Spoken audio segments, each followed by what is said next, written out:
Muy buenas, ¿qué tal? ¿Cómo estamos? Boas, que tal? Nada, Muy bien. estaba aquí comentándolles que, o sea, temos aí un duro competidor coa final da Copa do Rei, pero, bueno, coa ampliación do toque de recoller, pero, bueno, sexa como for, este directo vai a quedar subido e nada, haberá xente que poida desfrutar noutro momento. Entón, nada, tamén iba a comentar que para preparar o guión de hoxe nos levamos máis de 20 conversas xa por Twitch e si, me estamos 40 xa. Vamos a ter aquí máis audiencia que na final. Nada, comentaba... Habrá que, habrá que intentar marcar algún gol, por lo Claro, menos. claro, claro. No, pues comentar que foi unha dos guións máis difíciles de preparar. Estive unha semana. E é porque tocas tantas cousas, é tan polifacético que é complicado bueno, poder centrarse en algo, non? Entón fixemos aí un pouco un batiburrillo de temas que creemos que pode interesar. En todo caso, ti esténdete o que queiras e nada.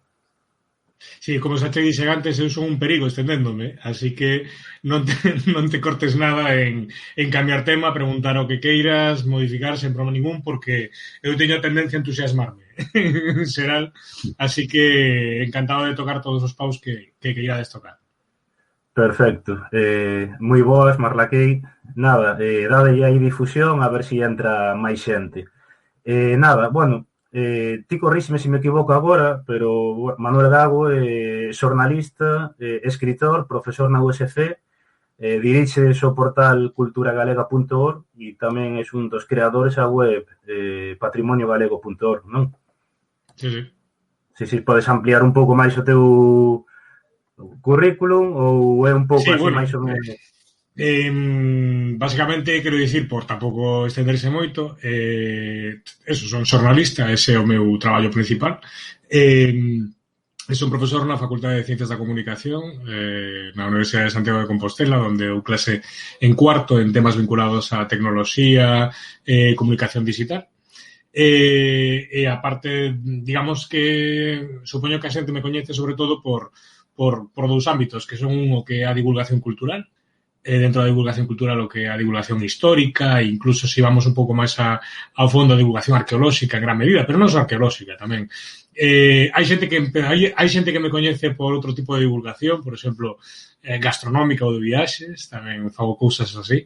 Despois tamén hai outra faceta que empecé pois hai uns anos que foi a escribir literatura, a escribir ficción. Non son un escritor un pouco tardío comparado con outra xente, pero, bueno, xa levo 4 libros, entón hai xente que me coñece pois como narrador de historias. No fondo, eu creo que todo está tremendamente conectado, que sí, parecen cousas moi distintas, pero en realidade son todas parte do mesmo, que é unha forma de ver o mundo. Ao final, isto todo se basa en intentar contar como ves o mundo, non? O contas a través de diferentes ferramentas, a veces botas man dos feitos, a veces botas man de imaginación. O importante é dizer claro que é cada cousa. Pois sí, pois sí. Bueno, vamos a empezar xa pola túa novela máis recente, unha novela chamada Nus. Contanos un pouco, bueno, a historia que hai alrededor deste libro e, sobre todo, como xurdiu a idea de escribir sobre unha temática tan peculiar, non? Como é a do nudismo en Galiza. Sí, bueno, esta é Nus, que é a miña última novela, que saiu agora en marzo. Teño que dicir primeiro que a portada que me encanta, a portada que se diseñou en Xerais, porque é fantástica, é un pouco Coyote Correcamiños, é dicir, a través dunha foto moi famosa que estivo vinculada a ese movimento. Nus é unha novela que se basea en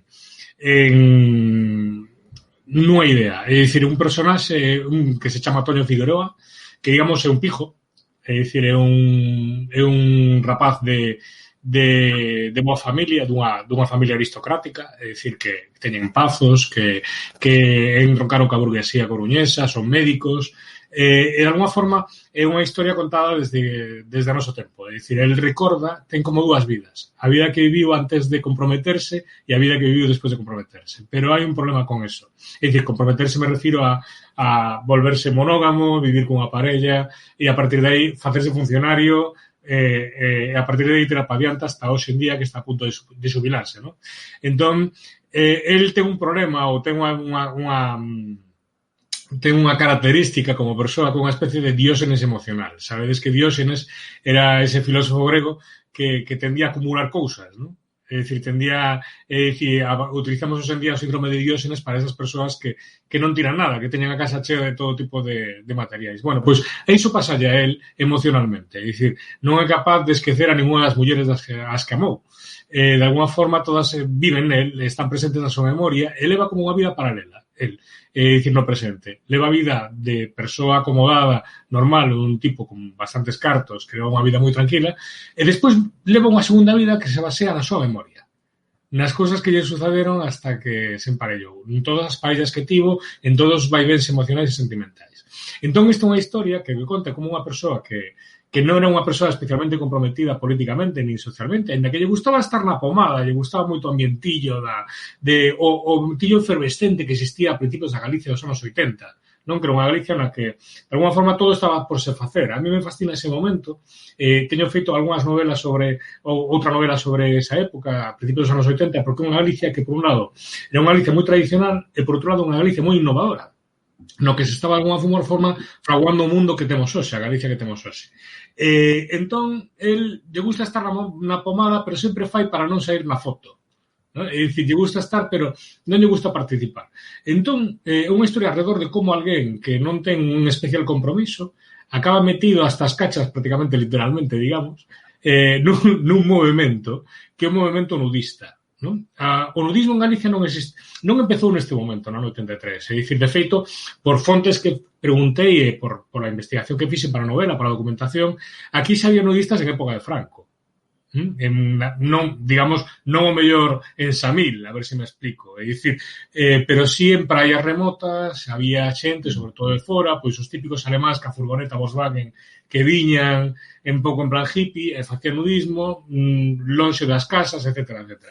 O que pasou no ano 83, que é o que conta na novela, e que é fascinante, é como de repente na praia de Baroña, ainda que eu non se chama Baroña, chamase Calabarda, porque a novela parte desa idea, pero despois colle o seu propio camiño os feitos, non? Como nese momento, no ano 83, un grupo de nudistas que hai ali empeza a ter un conflicto cos veciños por o tema do nudismo. Pero interesante, é dicir, de repente vemos como dúas sensibilidades nesa Galicia. É dicir, en teoría, a Galicia tradicional que non quere iso, e en teoría, como unha Galicia urbana que sí quere poñerse en pelotas, non? E quere amosarse, quere vivir co seu corpo dunha forma, digamos, máis en comunicación ca natureza. Que ocorre? Que o fascinante dese momento é que non é só iso só é a excusa. É dicir, o movimento da polémica comeza cando, de repente, se empeza a construir un chalé en primeira liña de Praia de Baroña, que ainda sigue, que ainda está aí. E que eles, con moito acerto, os nudistas le chaman o búnker. Non? Entonces, que o sucede? Que, de repente, a loita polo nudismo, polo dereito a poder estar en pelotas, en espacios, e poder estar espido, disfrutar do teu corpo, da exposición do teu corpo, se cruza con algo que en Galicia en ese momento xa era novo, que era o feito da urbanización do litoral. O que despois vimos de todo o litoral galego que se acaba enchendo de casas, as vilas que se transforman e se destruen, xa era un proceso que empezaba antes, pero nos anos 80 empezaron a ocupar xa non só esas vilas mariñeiras que se tirou toda a fachada litoral e se fixeron eses edificios horrorosos, senón que se empezaba a ocupar digamos, outras áreas naturais, non? Entón, de repente, nesaron ese nudismo. O nudismo que esa excusa, o que se cruza no medio da urbanización tamén do litoral. Entón, me parece unha historia tan fascinante. E despois había outro tema. A mí sempre me alucinou moito, o principio dos anos 80 en Galicia son flipantes. Porque, como te decía, por un lado está esa Galicia tradicional e por outro lado está unha Galicia que ven dese mundo tradicional moitas veces, pero que parte dunha nova visión da movilización social. A finais dos 70, a principios dos 80, se empezan a facer moitos proxectos que involucran a zonas que hasta ese momento estaban totalmente esquecidas. É dicir, a Mariña Luguesa, o rural, empezan proxectos que ocupan espacios que hasta ese momento se ignoraran. Autoestrada do Atlántico, os proxectos de creación dunha central nuclear en Xove, na Mariña Luguesa.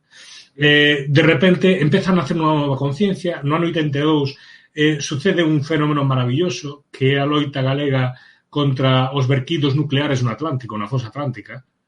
É dicir, que é unha loita que os galegos consiguen internacionalizar e facer visible a nivel mundial esa loita, e o fan con medios tremendamente limitados, con ingenio, como sempre en Galicia moitas veces fixemos as cousas. Aí está o barco, o Xurelo, que é un barco de Ribeira, que se fleta e alá vai o grupo de xente a meterse no medio dos barcos a denunciar ese fenómeno con Greenpeace, ¿no?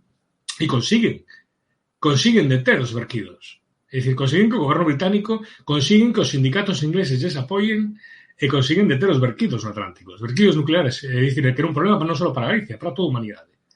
Entón, suceden moitísimas cousas. Que ocorre? Que a movilización esta é diferente a todas elas.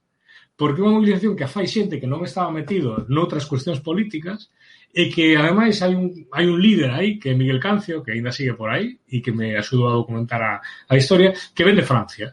Entón, el trae unha nova técnica de movilización en Francia que é o ridiculismo. É dicir, tomarse todo a coña. Entón, na movilización, empezan a facer accións de cachondeo. Entón, que sucede? Que cando empecé a traballar na novela, ou hoxe en día, cando falo da novela con alguén, se esas persoas pois, son maiores que a min, porque eso é unha cousa que te vou dicir agora tamén moi curiosa, se viviron esa época, en canto les digo que fixe unha novela sobre isto, o primeiro que sucede é que se lles pon unha sonrisa na boca. É dicir, xa se empezan a reír. É dicir, porque se acordan do excéntrico que fora eso, do divertido que fora iso. É dicir, de todo o que sucedera, de como estos tíos empezaron en Maraña e acabaron protagonizando o primeiro desnudo colectivo da televisión en España. É dicir, que eso está colgado na rede de televisión española, é un momentazo televisivo, con todas as cachas ao aire, é dicir, que fora anunciado previamente, é dicir, e consiguen, de alguna forma, non só eles, pero consiguen provocar un cambio no Código Penal español. E que o delito de escándalo público que existía desde o século XIX, que era unha forma que tiña o poder de controlar moitas veces as conductas dos cidadáns, as conductas públicas, consiguen derrogar os artigos que tipificaban ese delito, ¿no? Que incluso había artigos penais, se non me equivoco.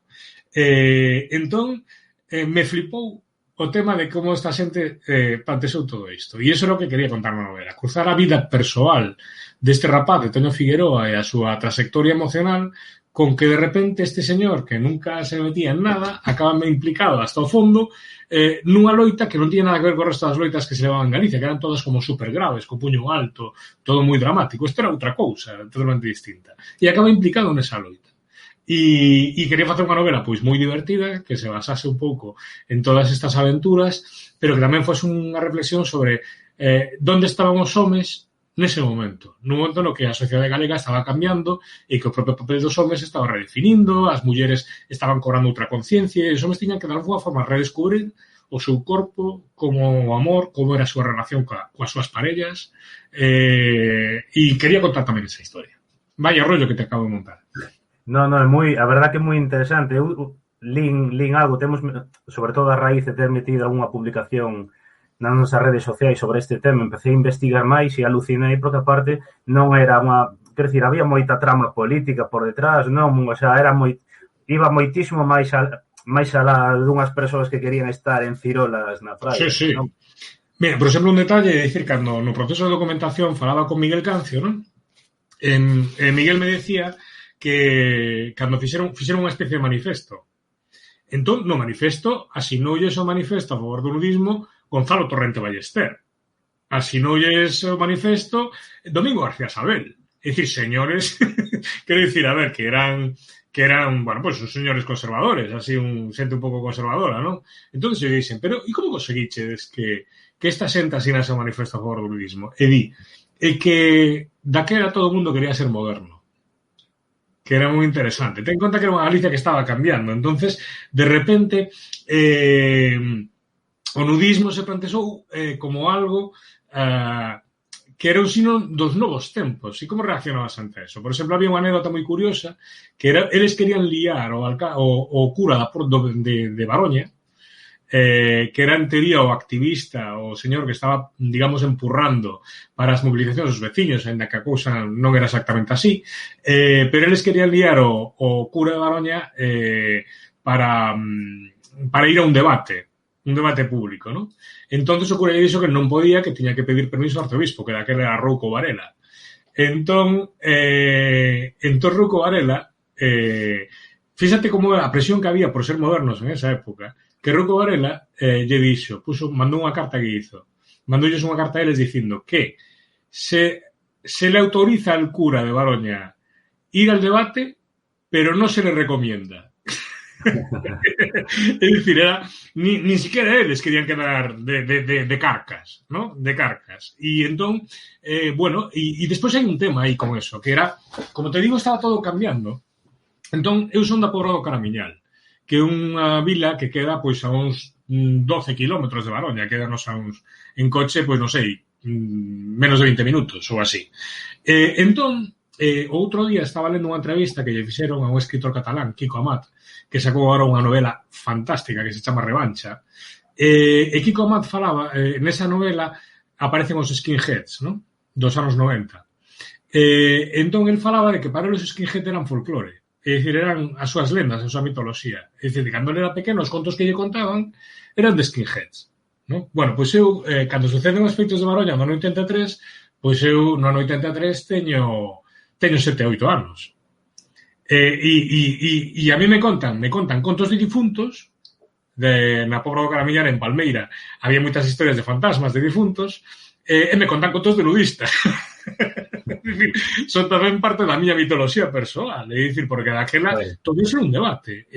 Entón, a xente se posicionaba a favor e en contra, e había moita xente que pensaba que os nudistas sabí que aquilo era Sodoma e Gomorra, non? Sobre iso ibache preguntar, sobre iso ibache preguntar, porque a portada do teu libro é moi interesante, non? E como crees ti, como percibiu a sociedade galega aquelo? Porque sí que é certo que ainda a sociedade que estaba en transformación e, bueno, esa portada reflexa moito de como puideron entender que era ese movimento nudista, non? Sí, esta portada é a foto máis famosa vamos a poñer aquí para a xente que non o viu.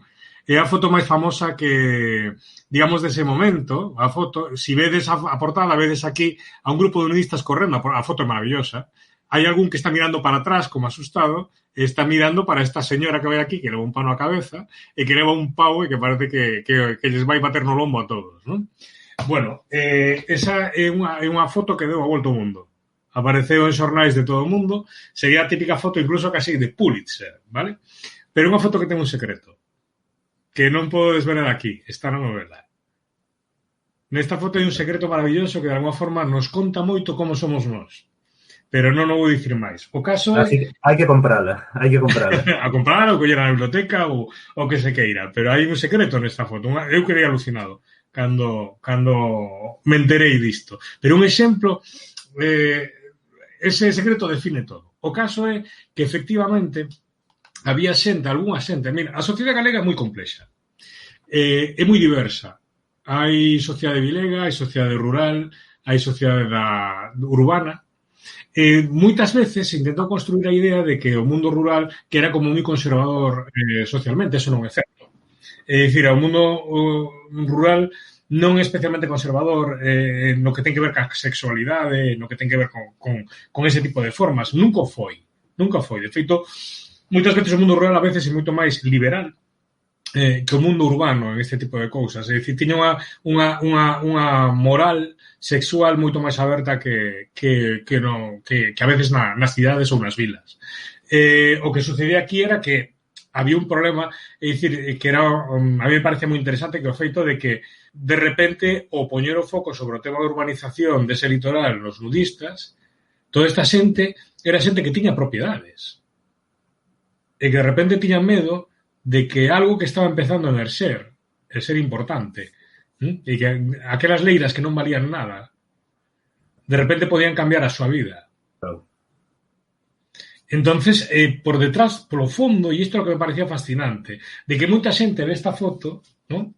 Que xa digo que ten truco, pero ve esta foto e di, claro, isto é Galicia, claro, aquí está a bella co pano a cabeza, non? Reaccionando ante a modernidade, non é así. É dicir, Galicia... Eu pensei. Galicia é moi moderna. e foi sempre moi moderna con este tipo de cousas. O que sucede aí outra cousa, e que había un grupo de xente que mellor podía reaccionar a ese tipo de elementos, pero había un factor en conflito. Que pasa? Que en Galicia moitas veces non falamos en as cousas directamente, utilizamos outra cousa para falar do que queremos falar, non? Escondémonos. Entonces, sí. O nudismo se convertiu neso, na excusa para falar de outro tipo de cousas ou na excusa para tal. Entonces, que ocurre? Que non vamos a negar que nese momento o corpo está cambiando. É dicir, na morte de Franco, todos sabemos o que ocurre, non? As pelis de exceso, a pornografía nos quioscos. É dicir, de repente o corpo se amosa. E a xente flipaba. É dicir, hoxe en día nos parece moi normal ver un corpo espido na tele ou nas pelis ou onde sexa. Pero nos anos 80, a finais dos 70, a sensación que era ver un corpo espido, ver sexo, non ten nada que ver co que eso nos podemos imaginar. Claro. Era unha cousa, era un flipe. De feito, a mí me contaban, é dicir, no proceso de documentación, a mí me contaban unha historia que non aparece ao final na novela, pero que conto aquí, un pouco en primicia, que, bueno, era moi habitual que os nenos da aldea subieran as pedras ali no Alto de Barolla para mirar os nudistas, porque flipaban con eso. Ese día se non fan, ninguén se lle ocurre na cabeza.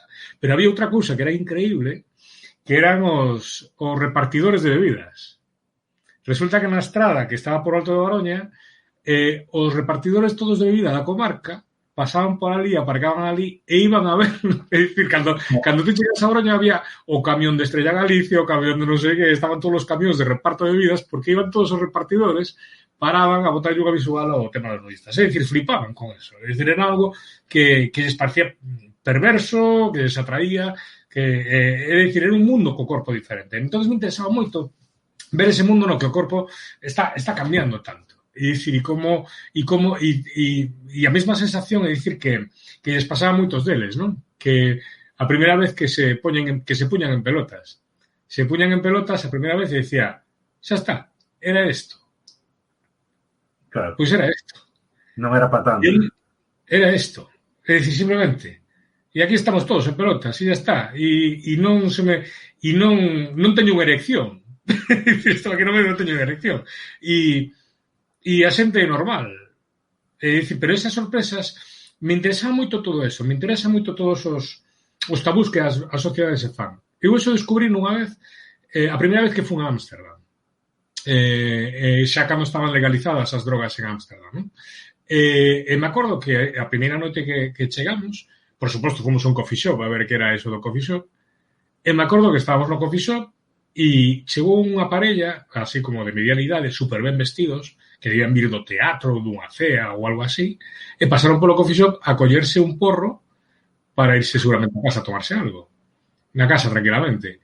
E era unha parella de vías con roupa de pasta, non? E decías, xa está. Non era máis que isto. E cando sucedeu, cando houve os debates do matrimonio homosexual.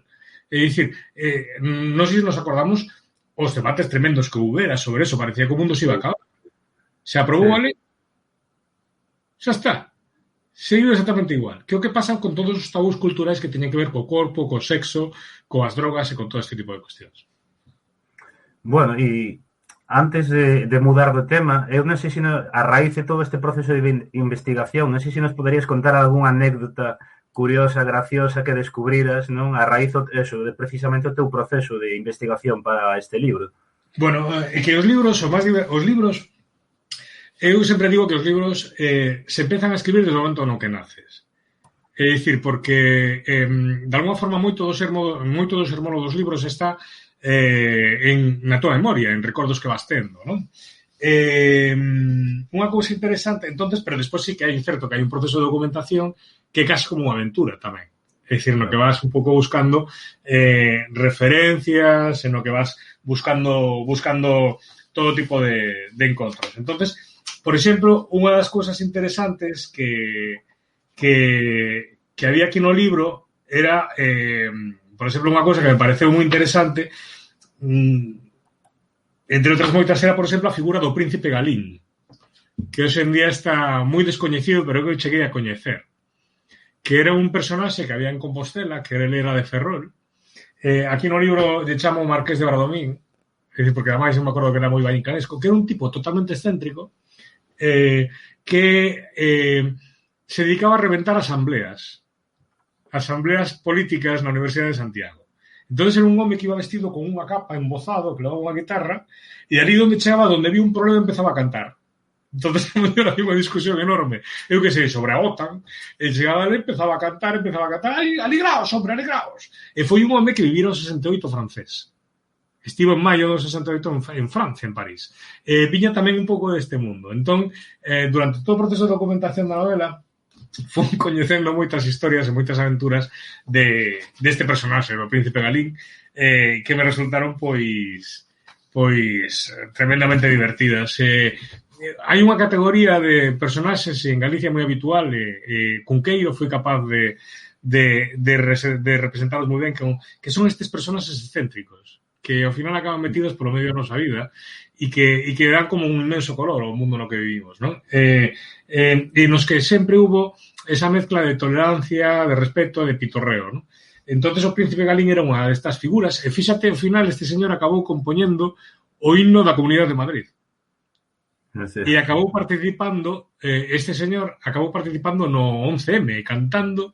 Este señor que cantaba nas asambleas políticas da Galicia de principios dos 80 acabou nas manifas do 11M en Madrid, na Porta do Sol, cantándolles aos rapaces ali, non? E de alguma forma seguira sempre vinculado a todo ese mundo de revolucións. Entonces, bueno, pois a verdade é que escribir unha novela é un placer para descubrir todo este tipo de cousas.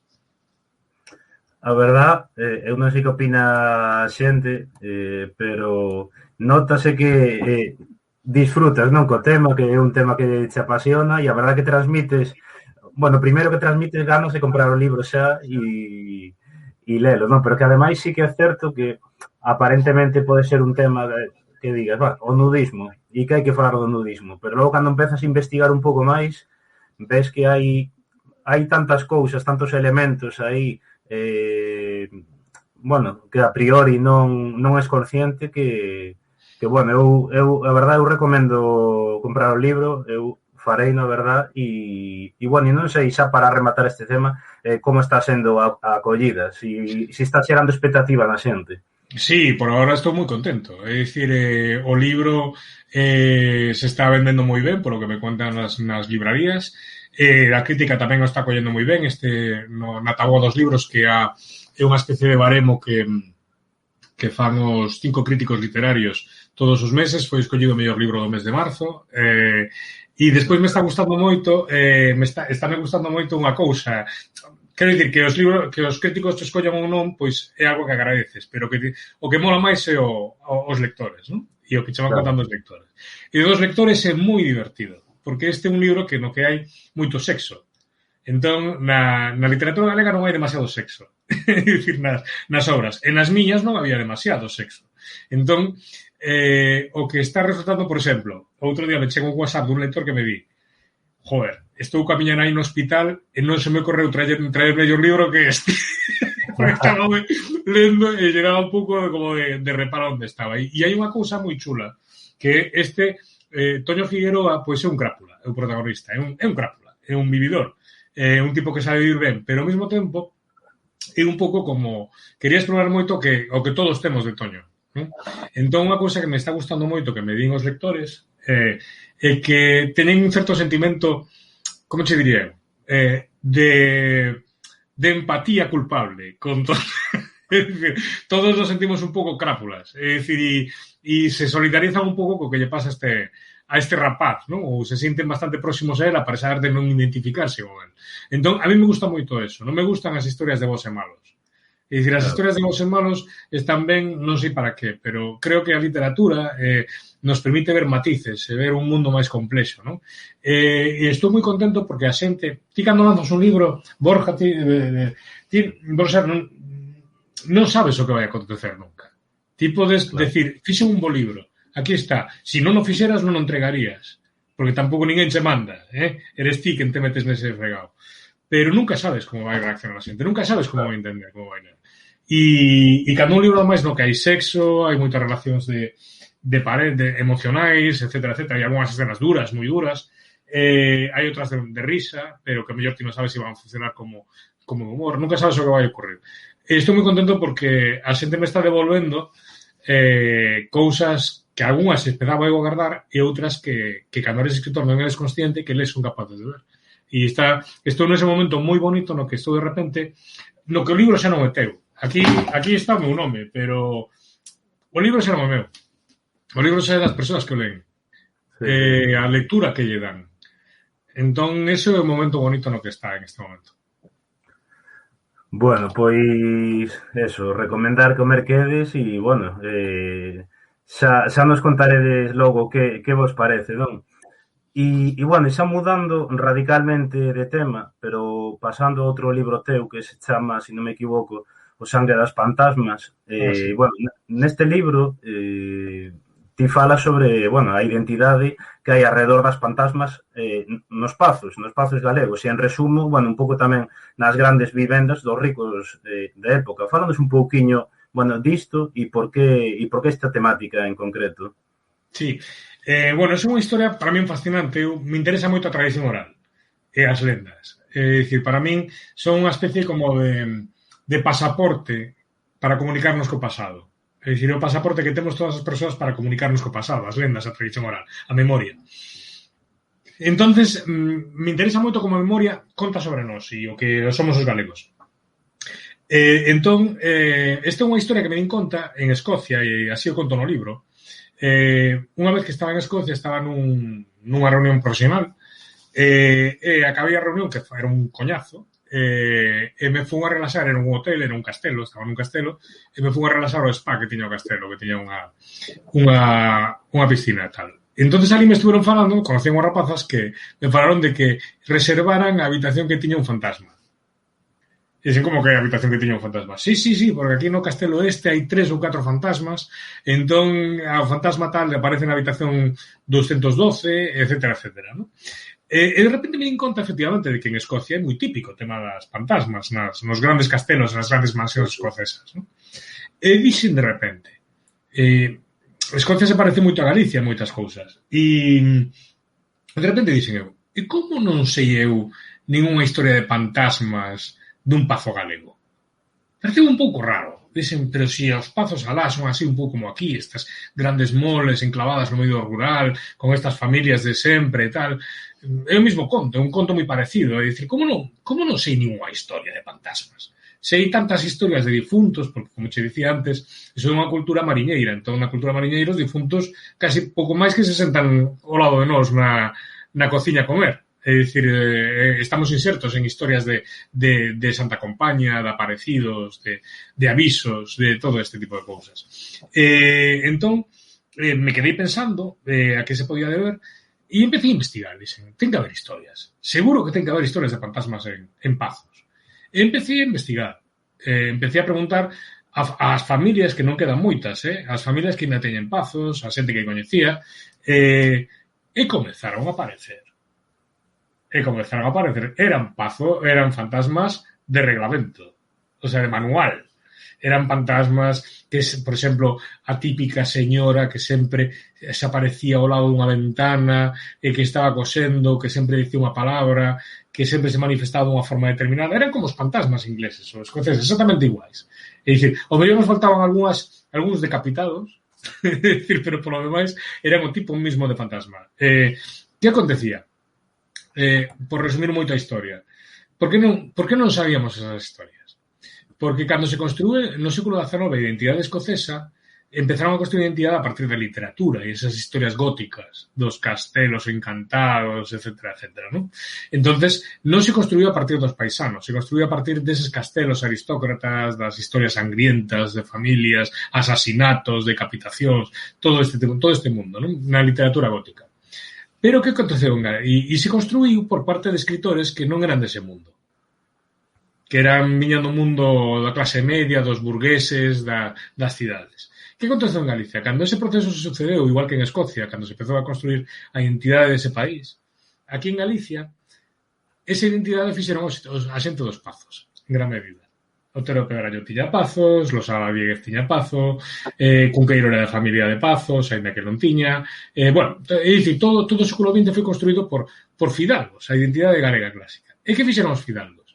Chegaron a construir a idea do indíxena, que era o labrego, que era ese indíxena que era tiña historias ancestrais que chegaban do pasado, e construíron a identidade galega basicamente a partir desta xente. E decidiron non contarse a si mesmos, porque non quedaba ben falar de que tiñas fantasmas. É dicir, a diferencia de Escocia, en Galicia os fidalgos que fixeron foi contar de outra clase social, que é o que fan sempre as culturas europeas cando se crea unha identidade no século XIX, ao final a identidade sempre a creas basándote en outra clase social, non a túa. É unha cousa moi curiosa. Entón, en Galicia, os fidalgos trataron os paisanos como indígenas e construíron a identidade galega que os temos, esa identidade de Santa Compaña e todo eso, a partir dos contos dos outros, non incluindo os seus. Entón, que pasa? Que cando me puxen a traballar con isto, pois moitas destas historias desapareceron. Por exemplo, en Santiago non hai case ningún, por poñer un caso, en Santiago pazos urbanos, non hai case ningún que estén nas malas familias, que tiñan esas casas no século XIX. Que ocorre? Que cando está nas mans desas familias, atopas as historias. Por exemplo, no libro conto unha casa que está na Rúa Nova que ten varias fantasmas. E son fantasmas, eso, como che digo, de manual, é dicir, con sus ruidos, os seus libros, e unha característica que teñen. Entón, para que me vale eso tamén? Para darnos conta un pouco de quen somos nós. É dicir, por exemplo, son dunha familia de mariñeiros e labregos. Entón, por exemplo, os meus fantasmas, que son os fantasmas de case todos nós, son fantasmas moi curiosos. Cando nos aparece un fantasma nas nosas familias? Cando aparece un difunto? Que un difunto que nos recoñezamos. Fíxate, sempre aparece pouco despois de morrer porque non pode pasar a outro mundo porque fixo algo neste mundo malo, non? Por exemplo, moveu os marcos. Entón, hasta que ti non volves a poñer os marcos da finca, da leira, no sitio no que estaban, el non pode descansar tranquilo. Non? Ou hasta que non pagues unha débeda que el tiña, algo así. En canto moves o marco, en canto lle solucionas o problema a fantasma desaparece. E se incorpora a outro lugar. Se incorpora a Santa Compaña. Non conozo ningunha historia de Santa Compaña, ningunha, na que as persoas que viron a Santa Compaña sesen capaces de identificar a algunha persoa das que vai aí. Só identifican ao vivo, o que vai diante, ou a persoa que ten a putada de levar a cruz. É o único que se pode identificar. O resto, por qué? Cando ti morres na túa comunidade, pasas a formar parte dunha especie de universo común, pasas a ser os devanceiros, perdes a túa identidade persoal e pasas a ser algo colectivo. Xa non eres persoa individual. Que ocorre, sen embargo, nas fantasmas dos pazos? Que son persoas individuais. É dicir, nos pazos, saben, por exemplo, un pazo da Ribeira Sacra no que me contaron a historia, hai unha muller que se aparece sempre nunha habitación, que ademais é unha habitación que eu pedín, é dicir, cando souben desta historia, que é unha historia que se leva moi calada, pero é unha casa de turismo rural, ese pazo en día, pero eu sabía que tiñan esa historia, pero eles non a contan, non a utilizan, non lles gusta utilizala. Pero eu sabía en que habitación acontecía e pedín esa habitación. Aí aparece unha muller que só se aparece ás herdeiras da casa. E saben quen é? Saben que é unha muller do século XIX que foi unha muller que quedou que un home lle prometeu un matrimonio e que se escapou e casou con outra e ela morreu da pena. Entón, nesas historias que se contan, nos pazos sempre hai alguén con nome e apelidos, máis ou menos, e que se sabe quen é. A diferencia do mundo rural ou do mundo labrego. Entón, me parecía flipante como, de alguma forma, as lendas que contamos a xente dos labregos, os mariñeiros, e, por outro lado, a xente dos aristócratas, son tan distintas. Como os aristócratas están obsesionados co liñaxe, non? Con persoas... Fíxate que un aristócrata en que se basaba. A súa propiedade se basaba en que tiña que saber cal era o seu árbol xenalóxico. E o inventaban. E a veces inventaban, que nós viñemos de Hércules. Ou nós viñemos de alguén que loitou cos reis huevos, non? Teñen sempre unha historia, porque se basan nun liñaxe, teñen que ter todos os nomes dese liñaxe. Entón, nos fantasmas se nota igual. En que como funciona ese mundo no mundo labrego? Bueno, é dicir, sí, sabemos os nosos nomes, pero sabemos os nosos devanceiros, pero o importante máis ben é o costume colectivo. As cousas aquí sempre se facían así. E en este camiño sempre se pasou por aquí. Falamos da tradición. Non nos preocupa tanto a historia ou a xenoloxía como a tradición colectiva. Entonces, por eso me escribín este libro de fantasmas, porque igual que no de Nus, é dicir, de repente, aparentemente, a partir dun relato que nos permitía contar unha historia flipante sobre quen somos nós. E como eso se nota nos relatos, nos medos e nas historias de medo. Claro. E bueno, hai unha pregunta, bueno, máis ben dúas, non, que che fago na mesma, e é que, bueno, falamos de fantasmas, ánimas, para outra conversa daría todo o mundo dos seres mitolóxicos. A verdad que temos unha riqueza impresionante, non? Pero sobre todo, ti pensas que se divulga o suficiente aquí no noso país todo isto, porque máis agora nun momento levamos anos de transformación, non? E que están empezando, pois, como a desaparecer e a deixar de facer parte do día a día, todo isto todos estes seres mitolóxicos, fantasmas, etc. Bueno, da xente.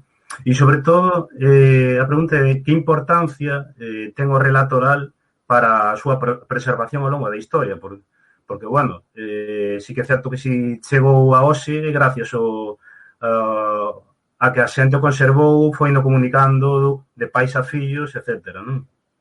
Bueno, vamos a ver, son dúas preguntas super amplias e moi interesantes as dúas, non?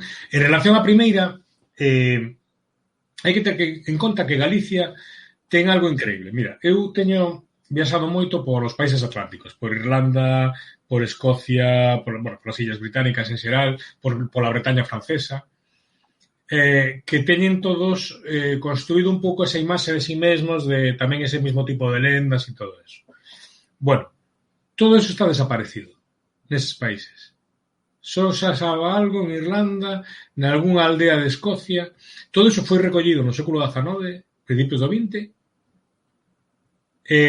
o manteñen polos libros, polos dibuxos animados, por todo eso. Todo eso está desaparecido. A gran cousa increíble de Galicia que fomos capaces de chegar o ano 2020 é que sexan capaces hoxe en día de contar, como me contaron hoxe a min en Muxía, historias destas de primeira man. Eso é o tesouro máis increíble que hai en Europa. E só podemos ver en algúns países moi específicos de Europa que eso sucede. É dicir, un país como Galicia, que pode ter industrias de punteiras en robótica, en biomedicina, en diferentes ámbitos, e que ao mesmo tempo a 15 kilómetros dun sitio no que se está facendo última tecnoloxía, te poden contar unha historia flipante que procede de unha tradición antiquísima. É alucinante. Entón, creo que temos unha sorte inmensa. É un don, é un agasallo. O problema é que, como é un agasallo que está no ambiente, que parece que está aí, non somos conscientes do importante que é. E de como ese agasallo nos axuda a construirnos a nós como persoas e a nós como sociedade, como comunidade, non? Estas historias están sempre cambiando. E iso hai que entenderlo. É dicir, o que decías da tradición oral, por exemplo, un tema moi interesante, non? A tradición oral está sempre cambiando. Hai un lugar que está marcado e te poño un caso. Hoxe por día, por exemplo, son moi coñecidos os mouros, non? Os mouros son esas figuras míticas que están sempre... Donde viven eles foi un lugar que no pasado foi usado para vivir como un castro ou como unha aldea da Idade do Bronce ou para morrer como unha mámoa, un dolmen, o que sexa. Esos son os mouros. Bueno, hoxe en día temos unha especie de monocultivo de mouros, pero hai 100 anos había moitos máis razas que os mouros, razas máxicas. Moitas máis. É dicir, e hai unha cousa moi interesante, é dicir, os mouros son como moi permeables. Por exemplo, eu teño recollido lendas de castros nos que nos castros non viven os mouros, viven os franceses. Porque os franceses son os mouros. Porque o mouro sempre é o que non é como a nós. Entón, da relación medieval co mundo da Al-Ándalus veñen os mouros. Da relación da invasión francesa da Guerra de Independencia, en algúns castros galegos quedaron os franceses. E eu teño recollido en Ribeira, no castro de Porto Baixo, que é un castro que está ali, as historias de mouros, pero de nazis, de alemáns. Non é que iso fixeron os alemáns que non se os van a tal. Dos nazis. Porque en Ribeiro un destacamento militar do exército alemán durante a Segunda Guerra Mundial. É dicir, os mouros sempre están cambiando. É dicir, esas figuras sempre están cambiando. E cambian gracias á tradición oral. Que ocorre? Que o mundo cambiou. É dicir, daquela se utilizaba a tradición oral porque era o formato de comunicación que tiña a xente e o que facía era empaquetar as súas memorias nunha historia. É dicir, esa historia, pois había tradición, había un tesouro, había un encanto, era o que facía que esa historia pudese pasar dunha persoa a outra, tivese interés para unha persoa a outra. Que ocorre? Que hoxe en día, bueno, falamos, pero tamén tecleamos, escribimos, filmamos, gravamos, e todo iso está cambiando continuamente. Entón, por exemplo, unha cousa moi chula, eu sempre gravo vídeos de cando facemos algún proxecto con un xacemento arqueolóxico, eu sempre lle pido, sempre facemos algún vídeo e lle pedimos a xente que nos conte por que ese lugar é importante para eles, non? Entonces, é moi distinto o que nos contan os vellos do que nos contan os rapaces. Os vellos nos falan de que é un sitio de mouros, non? Entonces nos din que só aí vivían os mouros, que os mouros non eran eles, os mouros eran outra raza. De feito, bueno, non se levaban moi ben. Mouros e humanos non se levan demasiado ben. A cousa, as relacións, salvo que lle vayas vender viño aos mouros, casi sempre o resto das historias acaban mal. Menos a dos señores que llevan vender viño do Ribeiro aos mouros. Bueno, eso cando gravas os vellos. Pero cando gravas a xente nova, a xente que ten 16 anos, 17 anos, 15, é moi curioso que te din. Porque tamén te contan outro mito. Te din, no, é que aí vivían os nosos devanceiros. Para os seus avós, ni de coña vivían os devanceiros dentro do castro. Ni de coña. Vivía outra raza distinta que marchou. Como na peli do Señor dos Anéis ou nas novelas, sabedes que ao final se conta moi chulo, porque na novela do Señor dos Anéis os elfos se marchan da Terra Media ao final e embarcan un barco, non? Bueno, pois nos Grey Havens, nos portos grises, non? Se marchan da Terra Media, desaparece a fantasía da Terra Media de alguma forma. Bueno, pois esa historia eu teño recollido aquí en Galicia, de que os mouros marcharon e embarcaron, e marcharon polo mar. Eso mismo, a mesma historia dos elfos de Tolkien, a teño recollida. Bueno, pois, cando eles marchan, cando esta xente marcha, sin embargo, esa historia, para a xente nova, xa non hai mouros, sino os que hai son a xente, os nosos devanceiros, os que nos desestiman, os que nos conectan con ese lugar. Que tamén é outro mito, pero outro mito maravilloso. Entonces, a historia está cambiando continuamente.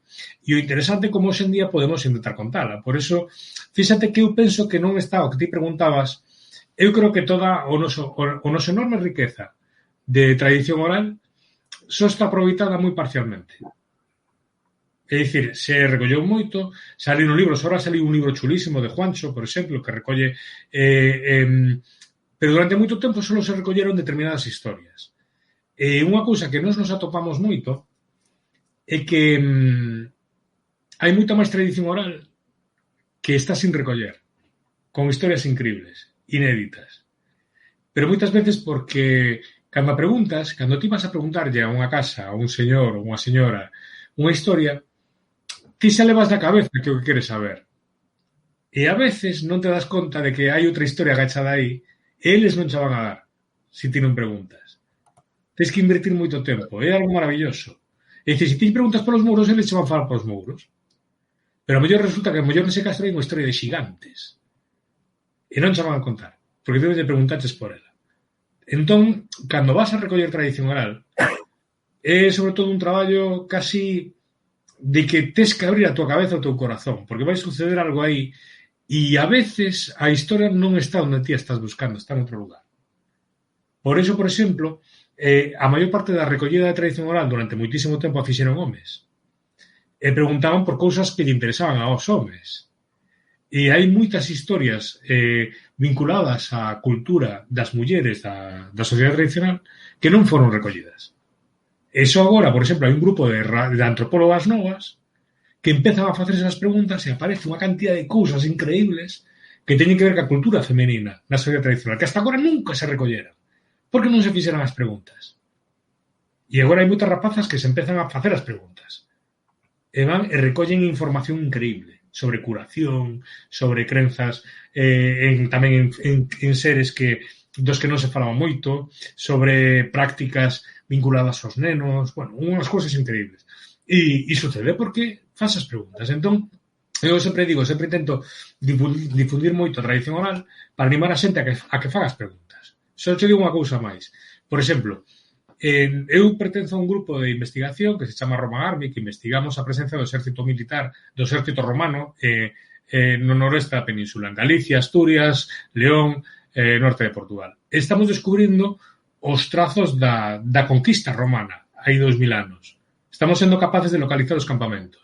Bueno, pois, en algúns casos, estamos sendo capaces de recoller a tradición oral que recorda que os romanos estuveron ali durante algúns días.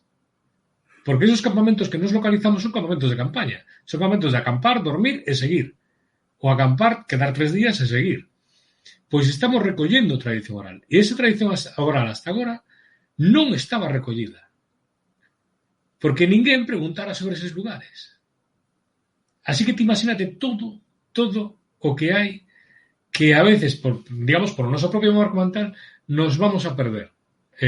Non pasa nada, está cambiando continuamente, pero a riqueza que hai é tan increíble que non somos moi conscientes do tesouro que é.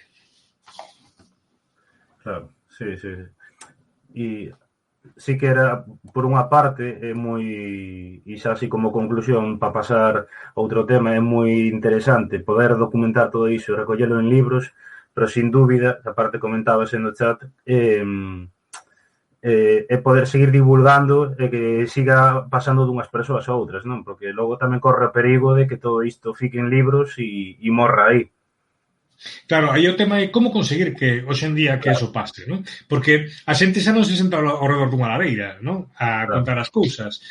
Como eu teño moi claro, quero dicir, esas historias teñen que pasar por todos os canles. É dicir, eles utilizaban a tradición oral, utilizaban únicamente a palabra porque era o que tiñan. Pero hoxe en día temos outros moitos máis medios. Entonces, como pasan estas historias? Inventando libros, creando series de dibuxos animados, facendo pelis, facendo obras de teatro, creando música,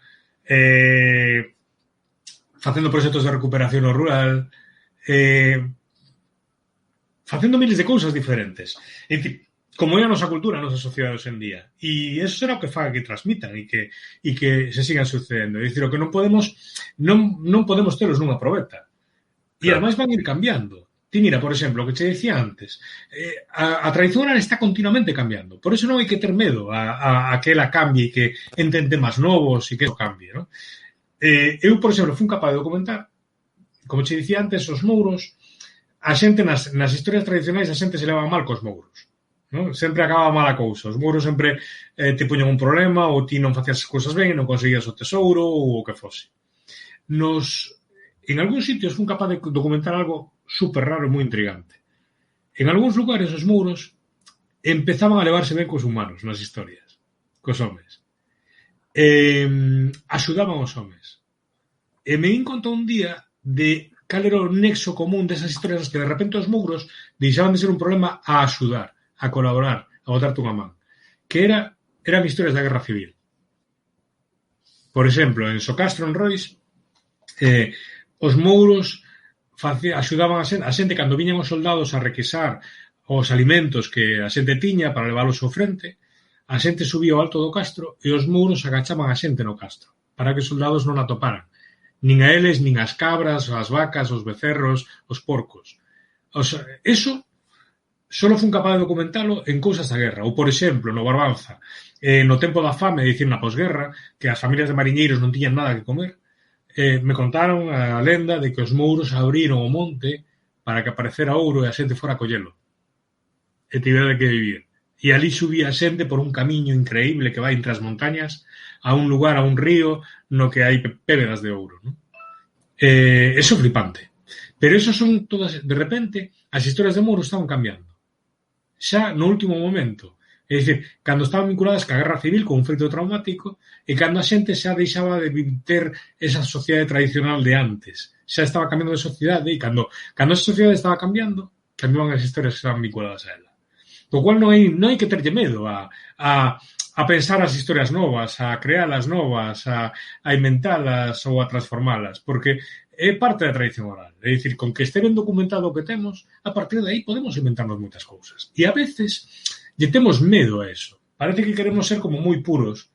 A tradición non é pura. A tradición é mestiza, é híbrida, é incestuosa, é todo o contrario, mestúrase todo.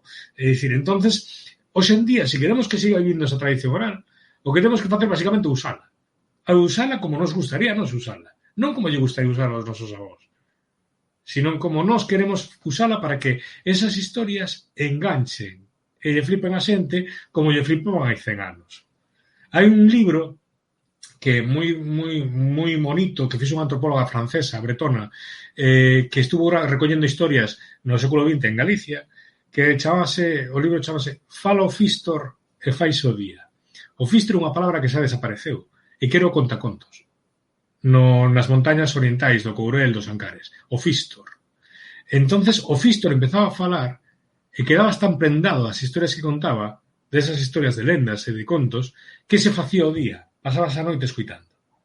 Pois a mellor forma que temos de homenaxear a tradición oral é conseguir que as historias hoxe en día enganchen tanto como daquela. O que pasa que o mellor non van a enganchar coas cousas que lle interesaban a túa avoa. Teñen que enganchar cas cousas que te poden interesar a ti, aos teus amigos, a xente a que te dirixes. Hai que facer e non hai que terlle medo, é a mellor forma de que podemos de que esas historias podan evolucionar. Sí, e ao final a historia non é estática, vai mudando, as sociedades vanse transformando e o lógico é que todo isto tamén vaya mudando, non? Eu, a verdad, claro. Este é un tema que eu, se a ti te parece ben, un día faremos unha conversa aquí directamente sobre tradición oral, porque é un tema que daría para falar moitísimo tempo. E bueno, xa mudando de tema, eu vouche facer unha pregunta que é unha das cousas que máis nos comentou a xente por privado, que che preguntáramos, pero como queremos tocar máis cousas, vou intentar sintetizar todo nunha pregunta ampla este tema, non? E é a cuestión dos vikingos e a súa relación con Galiza.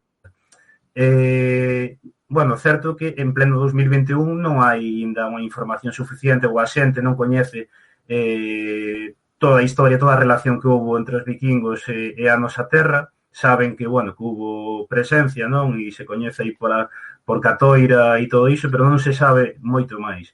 Entón, a pregunta que te quería facer é que nos podes contar un pouco sobre a relación dos vikingos e Galiza e, por outra parte, que pegada quedou da súa presencia no patrimonio oral, escrito e, por suposto, arquitectónico, non? Por exemplo, lendas, toponimia, edificacións defensivas, etc. O sea, é o único que che vou a preguntar sobre este tema, pero, bueno, é bastante denso.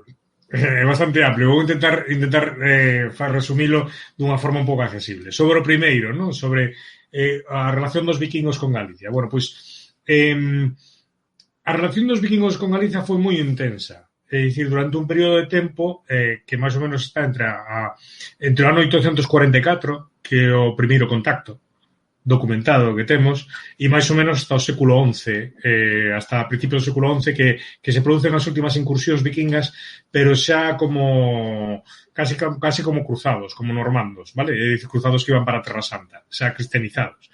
É dicir, son un período de uns 150 anos, máis ou menos, e que supoñen, isto é unha cousa importante situalo, son unha pequena parte do contacto entre Galicia e os piratas durante o tempo. É dicir, os piratas en Galicia tivemos piratas hasta o século XVIII. Entón, isto é importante para o que vou dicir despois, porque na relación, é dicir, no que os galegos fixeron para protexerse dos piratas é unha secuencia de prácticamente 800 anos de relación que se vai plasmar na tradición oral, se vai plasmar na memoria, pero son 800 anos. Pero os vikingos deses 800 anos tiveron alrededor de uns 150 anos. Que acontece? Galicia é un dos casos máis interesantes a nivel europeo de relación cos vikingos por algo que moita xente non repara e que é unha das cousas máis fascinantes que cando ves documentais de vikingos aparece moito pois os países nórdicos como lógico, pero despois aparece moito as illas británicas ou a costa europea, a costa francesa, pero hai unha diferencia moi grande entre eses países de Galicia, que Galicia de alguma forma se dotou de todo un sistema militar para protexerse contra os vikingos. E Galicia foi un dos únicos espazos que foi capaz de botar os vikingos, de botalos fora, en diferentes ocasións. E iso, en parte, non é que sexamos nós máis listos co resto, senón que a nosa orografía axudou. Se ti vas a Irlanda ou vas a Escocia sí que é diferente, pero vas a Inglaterra, ti ves que a costa inglesa, a costa de boa parte de Irlanda, son costas moi planas, moi chairas. Entón, cando chegaban os vikingos, a xente podía escapar que os iban a pillar. Que ocorre na costa galega? Que a costa galega é moi accidentada. Entón, a xente que vivía preto do mar, porque non vivían, é dicir, na época, no século IX, os galegos non vivíamos nas vilas mariñeiras. As vilas mariñeiras galegas se forman a partir do século XII. É dicir, os galegos viven terra adentro porque lle teñen medo ao mar por estes ataques piratas. Entón, cando os vikingos chegaban, o que facía a xente, liscaba para o monte, e os vikingos non se atrevían a subir, porque estaban en territorio hostil, e estaban en zonas montañosas, boscosas, e non se atrevían. Entón, temos a sorte en Galicia de que temos un corpus moi amplio de fortalezas construídas no alto dos montes, controlando o mar, e exercendo como refuxio para a xente. Como refuxio para a xente. Son espacios que son do máis fermoso o máis emocional do noso patrimonio arqueolóxico, porque aí foi onde a xente se gardou durante moitísimo tempo dos vikingos, pero os galegos foron capaces de rexeitalos en varias ocasións. Que ocorre? Sabemos moi pouco desa información, e te poño por qué. É dicir, nós para coñecer o papel dos vikingos hai dous tipos de fontes. As fontes galegas, as fontes do Reino de Galicia, e as fontes escandinavas, vale? E o curioso é que as fontes galegas e as fontes escandinavas nos contan historias diferentes.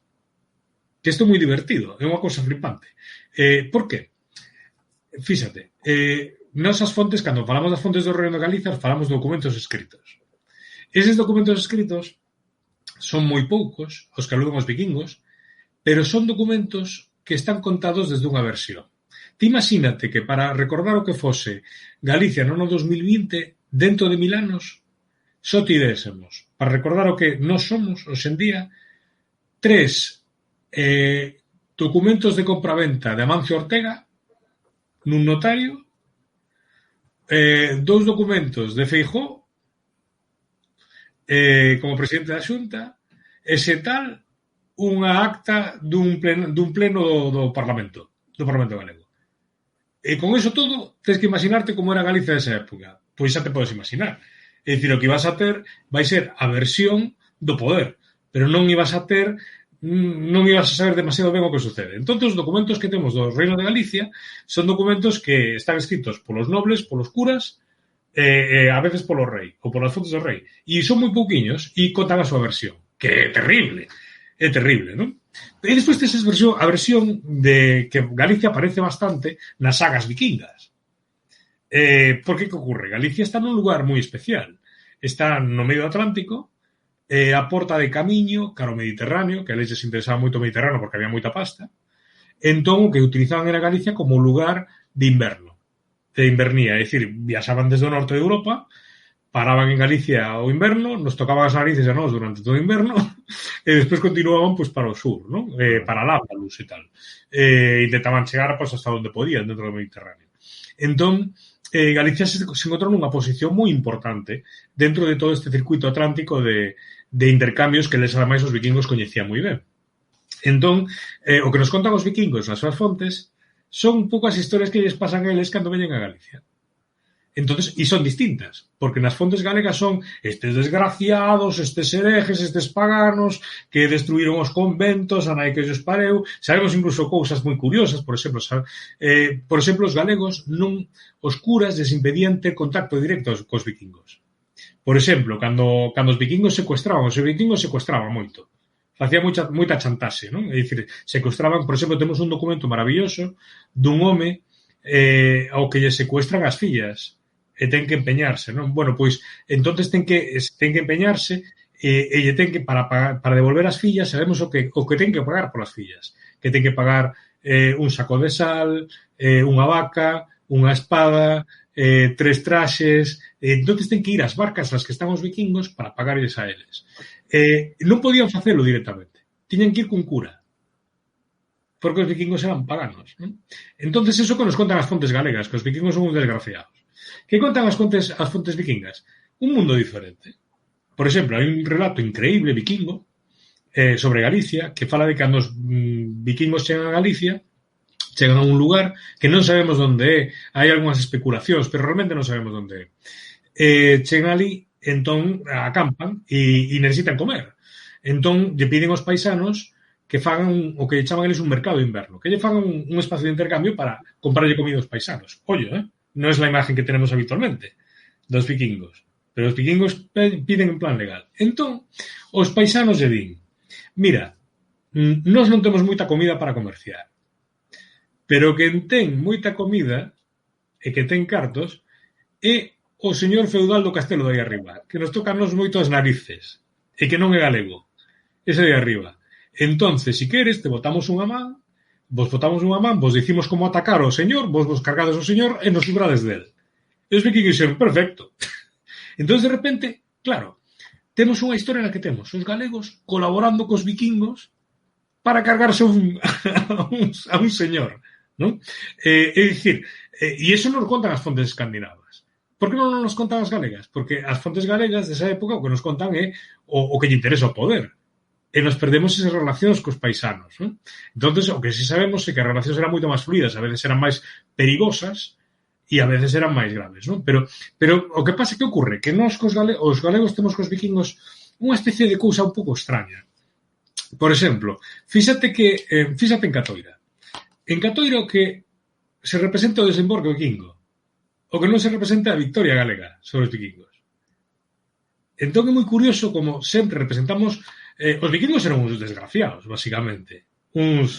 Vamos, se nos vivimos da galega da época, estos tíos eran uns desgraciados. E nos flipan os desgraciados.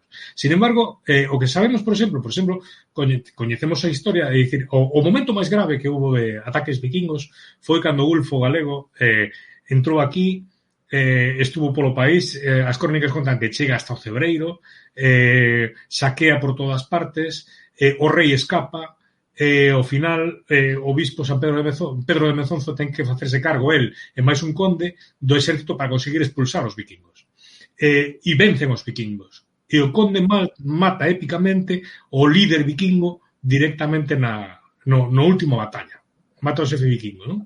Bueno, pois esas historias curiosamente non nos interesan, a pesar de que a historia de Galicia cos vikingos é unha historia de éxito, de conseguir expulsarlos, de conseguir que non entren, non? Nos interesa máis esa outra parte. E despois hai un segundo factor que é moi interesante nesto dos vikingos, e que eu sempre digo, como digo, os vikingos duraron 150 anos, pero o resto do tempo tuvemos saqueos tremendos por parte dos berberiscos do norte de África, e temos moitísima información increíble sobre os ataques de piratas berberiscos. Sin embargo, nos interesan os señores rubios del norte, rubitos de ojos azules, pero os mouros non nos interesan demasiado. Entón, me interesa todo eso moito. Entón, e que quedou deles? Quedou tradición oral. E isto é flipante. É dicir, hai moitos sitios, eu teño recollido tradición oral, dos lugares de refuxio. E iso a mí me parece flipante. É dicir, de como a xente recordaba os lugares nos que había que escapar cando chegaban os piratas. E hai tradición oral a veces moi específica sobre o mundo vikingo. E temos algúns documentos tamén moi chulos. É dicir, por exemplo, coñecemos o caso dos vikingos ocupas. É dicir, aí cerca de Xubia, en Narón, e tal, en Meirás, preto do Pazo de Meirás, do famoso Pazo de Franco. Bueno, pois aí hubo uns vikingos ocupas. Entón, hai un documento divertidísimo que lle dá o conde de Traba lle cede unhas terras a un mosteiro, non? O mosteiro de Xubia. Entón, na cesión das terras lle di, mira, eu doucho esta vila con estas terras, esta vila, esta casa, esta granxa, non? E estas terras levan regalito. Hai uns infieles lordomanos, é dicir, uns vikingos, que están ocupando ese lugar. Entón, eu che dou a propiedade e xa te encargas ti de botalos fora cando queiras, non? En plan, ocupa total. Entón, sabemos que moi posiblemente, algúns vikingos, algúns grupos vikingos se asentaron aquí. Pero, e de feito, hai un documento superchulo, sabemos incluso con bastante precisión, por exemplo, nos famosos ataques do século IX, cando os vikingos intentaron saquear Santiago, que non foron capaces. Os vikingos non foron capaces de sacar Santiago. É dicir, o sistema defensivo de Santiago conseguiu parar o ataque vikingo, posiblemente, ademais, de Bjorn, do famoso fillo do que aparece na serie de vikingos. Posiblemente era él. Pois non conseguiron atacar a Santiago. Pero sabemos, por un documento, onde estaba o seu campamento. O que nun documento galego se chamaba a cidade dos lordomanos, a cidade dos vikingos, que estaba no río Ulla. Sabemos máis ou menos que pasa, que toda esa zona foi moi transformada industrialmente e ese tipo de campamentos non duraban nada, pero é o típico emplazamento dun campamento vikingo no norte de Europa. Sabemos incluso onde estaban. Entón, que ocorre? Que é moi complicado atopar as trazas arqueolóxicas dos vikingos. Porque é como se nós intentáramos escavar nun camping. Do que non quedase nada, porque nun camping, vale, pois os vikingos é igual. É dicir, os vikingos puñan os barcos, o sitio tiña que ter saída para o mar ou para o río moi rápida, e facían unha especie de empalizada defensiva, ese tipo de estructuras. Pero eran moi débiles, entonces é moi complicado topar as trazas arqueolóxicas. O que sí sabemos é que quedaron na memoria oral, e no folclore. Incluso hai algún caso flipante, como unha lenda que se conta en Niñóns, en Ponteceso, que é Santa Mariña, eles ali contan que Santa Mariña, non contan a historia de Santa Mariña, contan a súa historia de Santa Mariña, que era unha nena que viñera nos barcos dos vikingos, que debía ser esclava, deberan coller en algún sitio, e que quedou, e que se convertiu en santa, a xente de Niñóns, a fixo santa, porque era a rapaza que lles avisaba sempre de cando viñan os vikingos. É dicir, esa é unha pasada, toda esa tradición oral. E é o principal rastro que nos quedou deles. Eso, e máis os misteriosos castelos que están en toda a costa galega, castelos moi pequenos, que son os nosos ollos no mar. Son os ollos que tiñan os nosos devanceiros para intentar detectar os perigos que chegan no mar. E toda a costa galega está inzada de castelos moi pequeniños que non están na documentación, que foron construídos polos nosos devanceiros para protexerse dos perigos do mar. E é unha evidencia arqueolóxica que eu teño moito contacto con arqueólogos que traballan no mundo vikingo no norte de Europa e flipan con iso. Porque non existen esas evidencias no norte de Europa. Todas esas evidencias de todos esos castelos que teñen que ver con toda a piratería que viña do mar. Que, por certo, ti, se non me equivoco, traballaches coa productora, bueno, non sei se a productora sí. Da serie Vikings, non? Que, sí. Que aparte, non sei se ao final chegaran a producir un pequeno documental sobre a presenza dos vikingos aquí, e que eu iba a preguntar, porque eu non atopei, porque eu sabía que había pequenos documentais de antes de cada capítulo desa serie. Exacto.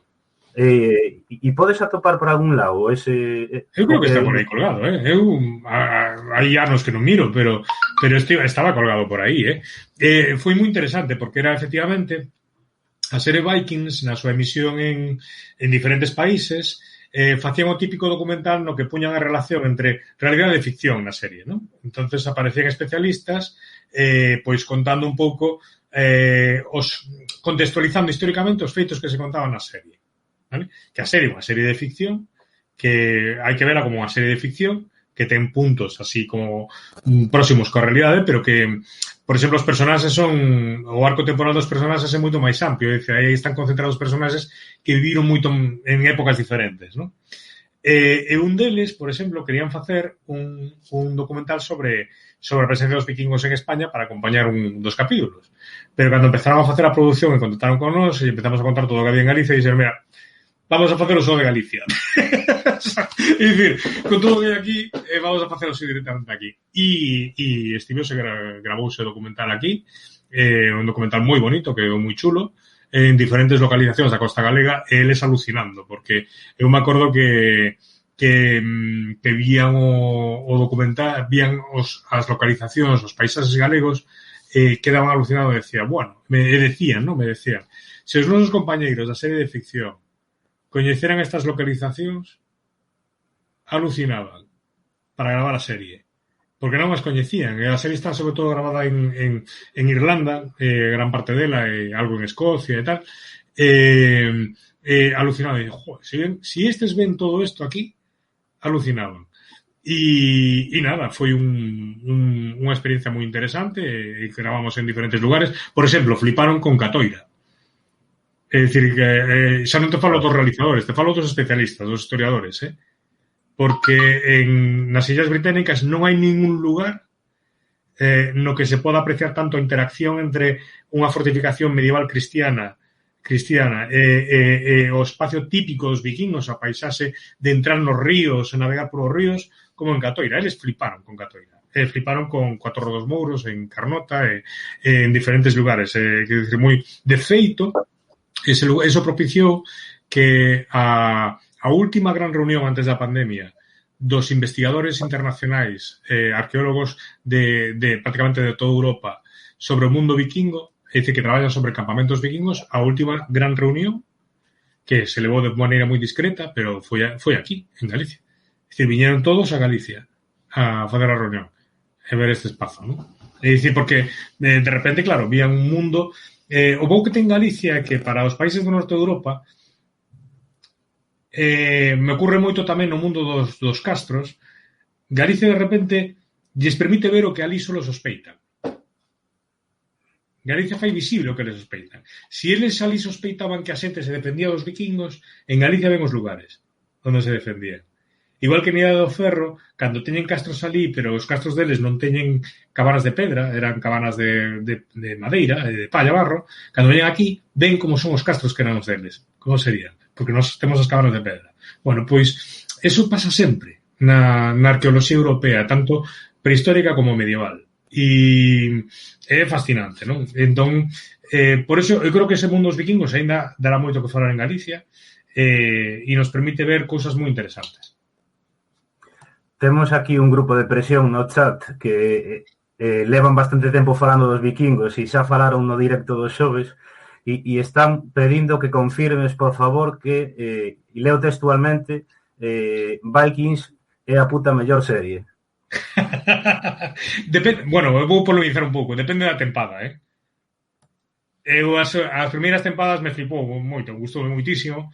As últimas tempadas son un pouco, a partir do tema de París, aquelos empeza a enredar de mala maneira, pero eso pasa de todas as series, non só Vikings, non?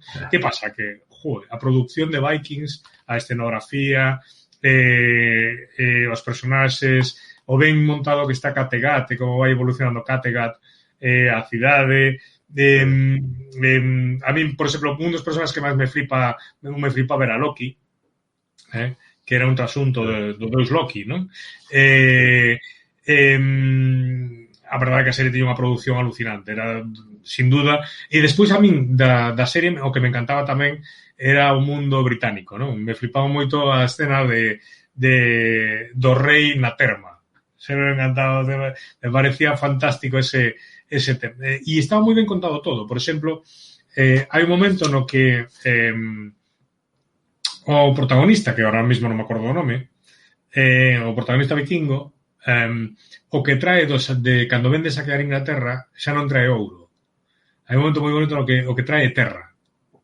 Din, mirade, isto aquí é onde está a riqueza. E que explica, e é moi gráfico para explicar como os vikingos foron cambiando. Como ao principio eran saqueadores e como en un momento determinado se dan conta de que o que lles interesa é a terra.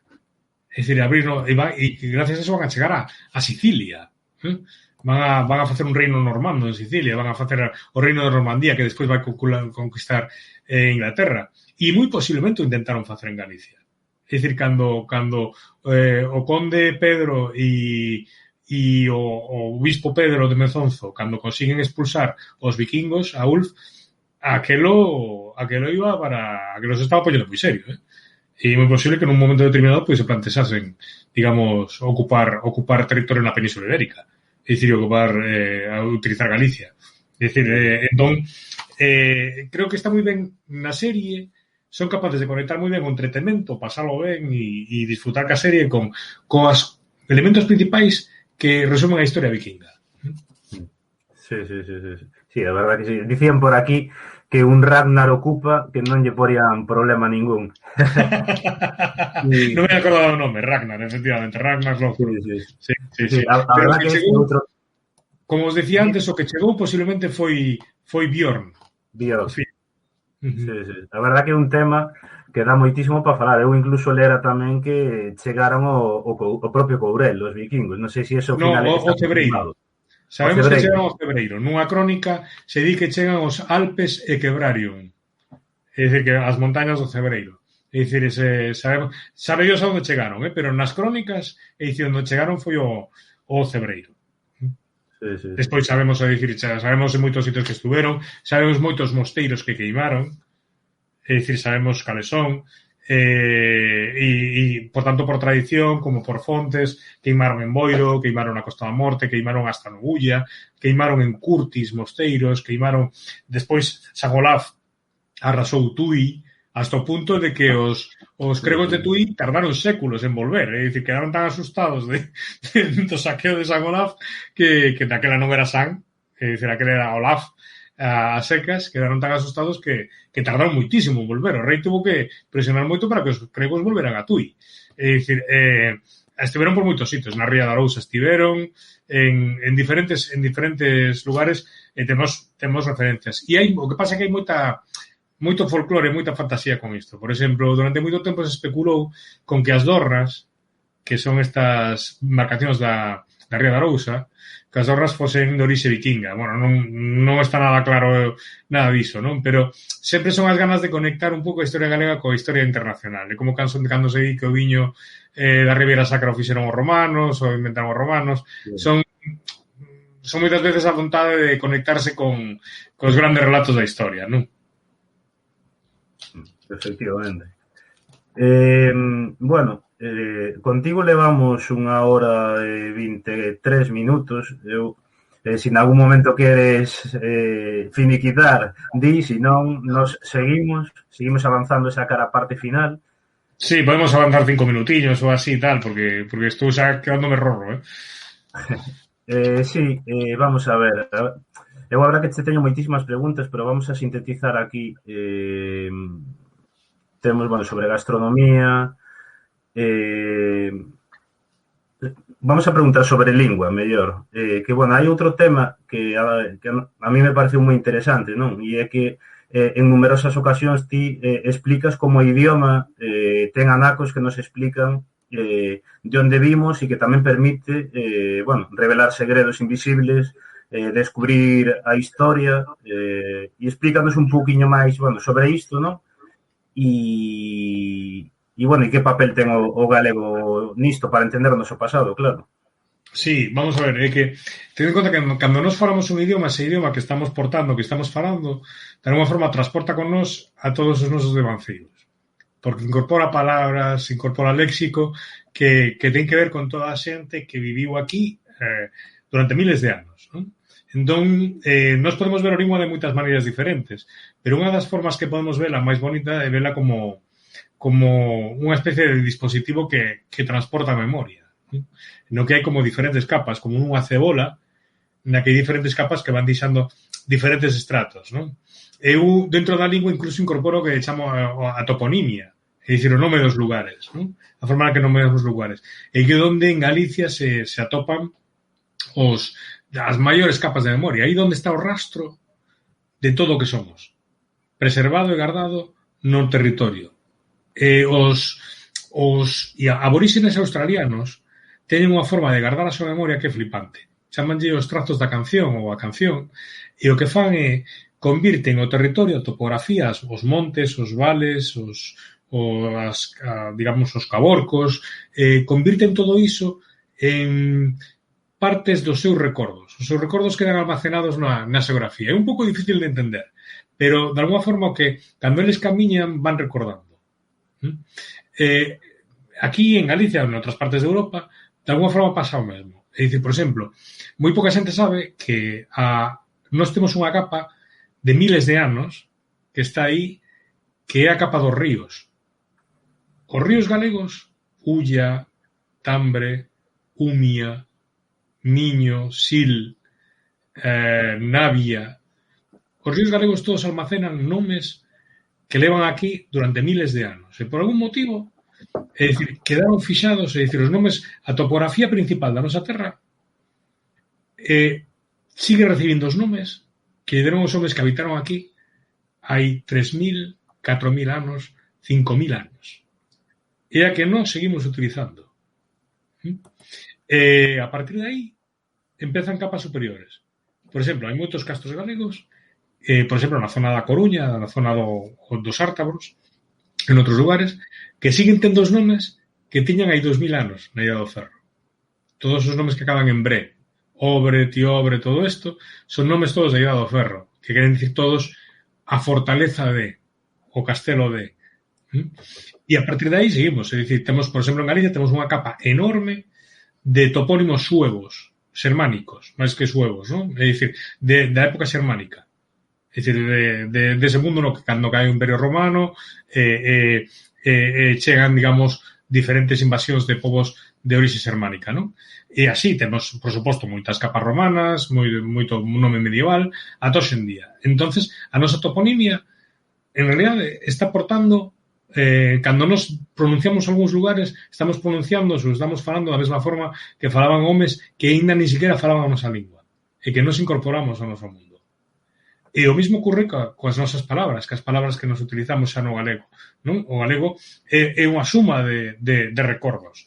Por eso a mí me gusta moitas veces dicir, as palabras que nos utilizamos non son inocentes, levan candanos todo quen somos nós a niveles familiar, incluso a nivel familiar. Por exemplo, eu son de Palmeira. Palmeira está na Ría de Arousa. En Palmeira e na Pobra do Caramiñal había inmigración argentina, pero sobre todo había migración a Estados Unidos. E indo hoxe en día, é dicir, na zona de Nova York, sobre todo no caso palmeirán en Newark, no que le chaman Nuarca. Nuarca. Entón, que ocorre? Que o léxico da miña lingua ten un montón de palabras inglesas que veñen de aí. Por exemplo, aí outro día lle dixo meu irmán, que imos dar un raite? Un raite é un ride. En inglés, unha volta, non? O chollo ven de job. Bichicoma, ven beachcomber, que é unha palabra que, ademais, unha palabra moi interesante, porque é unha palabra barriobajera, inglesa, pero barriobaixeira, é dicir, nos fala de con que se relacionaban os nosos devanceiros, non? Todas as palabras teñen que ver con o mundo no que nos estamos. Entón, a mí me interesa moito que sexamos un pouco conscientes deso. É unha gozada. Igual que, por exemplo, en Santiago, cando alguén te di que de Santiago, te está dicindo moitas cousas. E cando alguén te di que de Compostela, te está dicindo moitas cousas. Todas as nosas palabras nos connotan e nos denotan, non? Entón, creo que é moi interesante que sexamos conscientes deso porque nos vamos a coñecer a nos mesmos mellor e as nosas orixes. Esto mismo podemos trasladalo a toponimia do país. Sí. Sí, no, claro, é dicir, a toponimia nos dá moitísimas claves, é dicir, por exemplo, eu teño unha casa nunha aldea que se chama Barcia, non? Entonces, a palabra Barcia é unha palabra antigua, unha palabra celta. Que quere dicir Barcia? Exactamente o sitio no que estamos, que é un prado ao lado dun río. É dicir, esa Barcia. Pero moita xente xa nos acorda de que esa palabra, ese lugar se chamaba así antes da chegada dos romanos. E a palabra que temos o define de maneira tremendamente precisa, non? Ou, por exemplo, un exemplo antes falábamos dos vikingos, non? A investigadora Irene García, que é unha das principais especialistas que coñece o mundo dos vikingos en Galicia, se deu conta de que na zona de Ferrol, Narón, toda esta zona das Rías Altas, hai un tipo de topónimos que acaban en Bego, en Ego ou en Bego, unha cousa así, que son topónimos que só existen aquí nos países nórdicos. E que poden estar indicando un rastro de contacto de asentamento de povos normandos en Galicia, non? É dicir, en época vikinga. É dicir, os topónimos nos dan moitísimos rastros. Ou, por exemplo, eu son da zona de no Barbanza. No Barbanza hai moitos topónimos celtas, de orixe céltica. E, curiosamente, sabemos polos romanos que no Barbanza e na zona de Ría de Muros, e un poquinho para arriba, hasta o Pindo, había un par de povos, un par de tribos, un par de povos que chaman os célticos.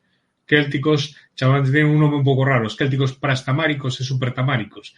Os célticos que estaban antes do Tambre, Tamaris, despois do Tambre, por encima do Tambre, non? Bueno, pois, en esa zona hai unha chea de topónimos celtas. E nos están falando sobre iso, non? Pero os topónimos celtas tamén nos van a dicir moitas cousas, non? Por exemplo, os nerios, os nerios que estaban na zona de Fisterra, eles así mesmos chamamos brillantes. É dicir, cada un deses topónimos tamén nos diz moitas veces, nos describen esos lugares, non?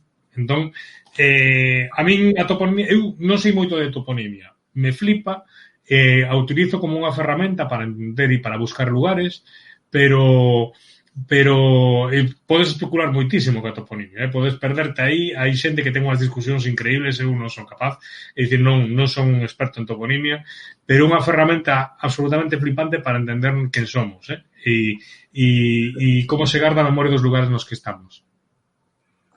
Pois sí, a verdad que sí. Está aquí a xente presionando con que mañá ainda é domingo que por favor te quedes máis, pero non te vamos a secuestrar máis tempo porque xa levamos un anaco e terás cousas que facer.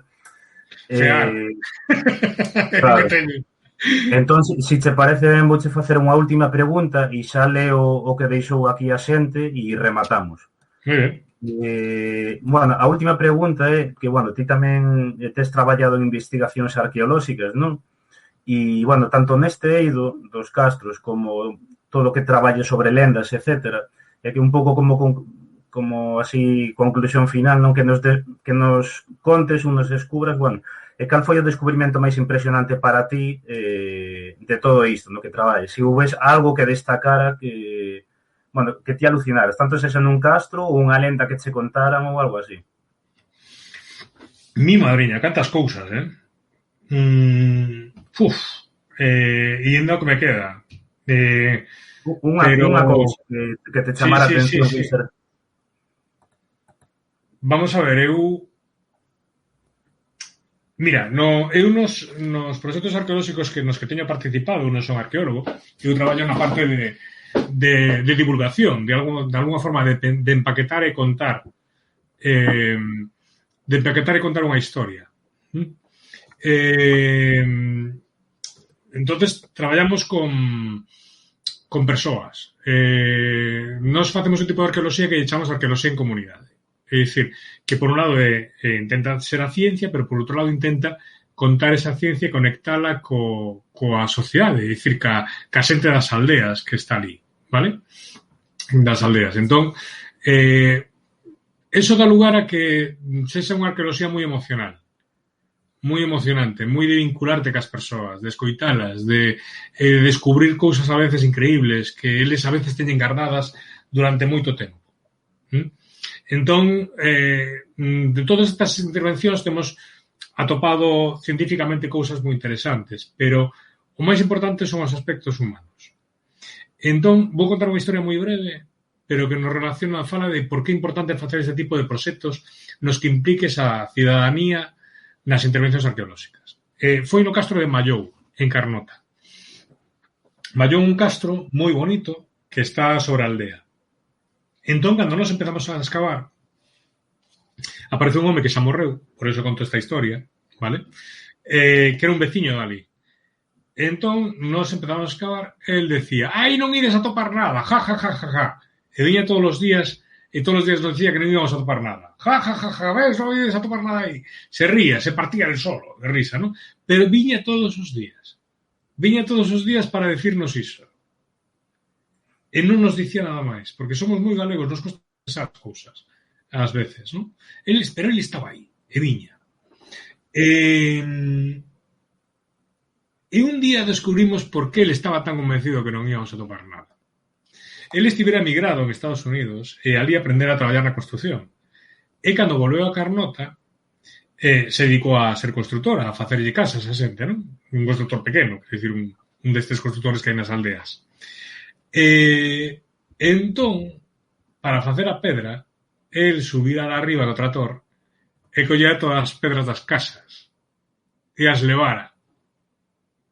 Entón, ele estaba convencidísimo de que ele arramplara con todo, que non quedaba nada no castro. Non?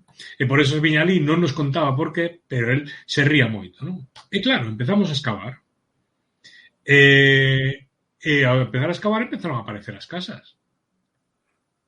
E de repente que empezou a alucinar, porque el pensaba que levara con todo e as casas estaban ali abaixo. E pouco a pouco empezaban a aparecer muiños que les conocían. e anacos de cerámica moi bonitos, e se vían formas de cabanas moi grandes, e viñan os veciños, entón viñan os veciños, vían as cabanas dos castros e puñan o codo así, e falaban entre eles, puñan o codo así e dicían é de 5,5, é de 5, non, pois esta de 4 e tal. E entonces empezaban a falar entre eles deso, e nós dicíamos, pero estos que están dicindo? Porque nós atopábamos dous tipos de cabanas. Unhas das cabanas eran circulares e outras eran oblongas, moi estiradas, non? E tiñan muros de un espesor diferente. A cabaña circular tiña un muro dun espesor e a cabaña oblonga tiña un muro de outro espesor. Entonces, nós non sabíamos por cal era a diferencia entre esas cabañas circulares e as cabañas estiradas oblongas, e de repente chegaron os veciños e dixeron eso ten que ser a cosiña. E nós, como que ten que ser a cosiña? Ten que ser a cosiña, porque o ancho do muro é así. Eso ten que ser un alpoio, un alpendre. Bueno, pois seguimos excavando e efectivamente a cabana circular era unha cociña e no alpendre, na outra cabana non atopamos nada. Era unha especie de almacén. ¿No? Entonces de repente eles empezaron a entender, de repente eles estaban empezando a falar ca xente do castro, entendían os muros mellor que nós, sabían o que estaban facendo os do castro hai 2000 anos, e aquel señor que se viña a rir de nós todos os días empezou a alucinar con eso. Entón, mentre nós traballábamos, o equipo de limpeza do Concello seguía limpando o castro, que estaba de toxo hasta arriba, non? E el, ao señor lle perdía, se puña moi nervioso, se lle enfadaba moito como limpaban os rapaces. Decían, estes non limpan nada, son uns palanquíns. E empezou el só, este era un señor de 80 anos, a limpar o castro, as ladeiras do castro, con uns tosos así. El só, xa fago eu, poño el todo eu só. Pois do Carnota son así tamén, son así de, se hai que facer algo, se fai. Empezou el só. E que ocorría? Por que o facía? El só durante horas, durante días, cando nos estábamos, cando non estábamos, se puxo a limpar el solo toda a ladeira do castro. Por que? Porque de repente dixo canto mal lle fixen a este lugar, levantando a pedra. Canto mal lle fixen. Porque todo isto que estaba aquí guardado, eu leveimo para o meu uso persoal. Entón, ele empezou a facer unha especie de penitencia, intentando devolverlle o castro o que el lle quitara. Unha historia flipante. Joder. Bueno, pues as historias máis teño atopado miles de veces. Entonces, os castros son dispositivos que nos dan moitísima información científica.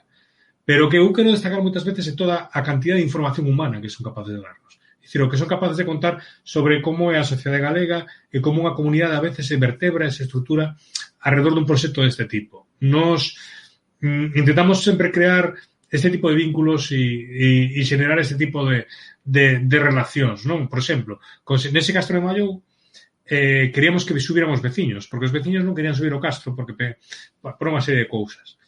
Entón, que fixemos? Ti sabes como se fan nas bodas, Borxa, sabes como se fai nas bodas en Galicia, que hai que ir casa por casa co sobre para convidar a cada familia, casa personalmente, a que veña, non? Pois collimos e fomos casa por casa cun sobre convidando todas as casas da aldea a subir a unha festa que fixemos alá arriba. E viñeron todos, e viñeron andando, e as vellas subiron o monte andando, e nos contaron as historias e conseguimos que se vincularan a este espacio, non? Bueno, pois, xa te digo, podría contar miles de historias, pero as historias máis flipantes para min é as que fan o esforzo de reconciliar a xente con estes lugares, porque moitas veces ocorre, hoxe en día, pensan que estes lugares que son un problema, pensan que estes son lugares da Xunta que non lles deixan plantar, que non lles deixan poñer eucalipto, que non lles deixan...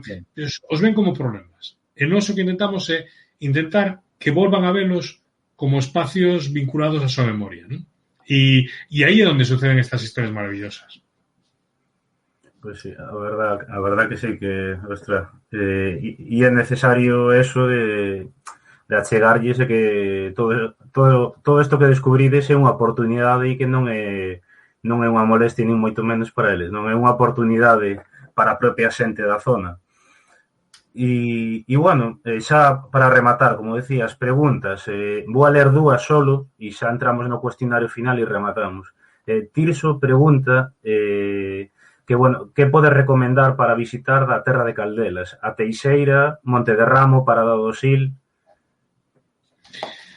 Bueno, joder, hai moitísimas cousas para recomendar. A mí a Terra de Calderas é unha terra que me gusta moitísima. Vou abrir aquí o mapa para coller.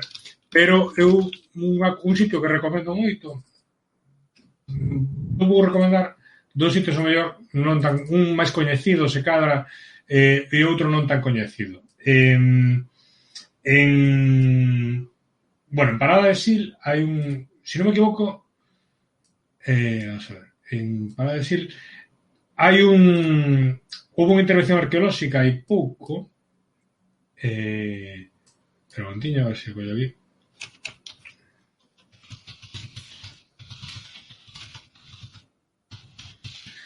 É unha o San Vítor de Barsacova, vale? Isto está en Parada de Sil.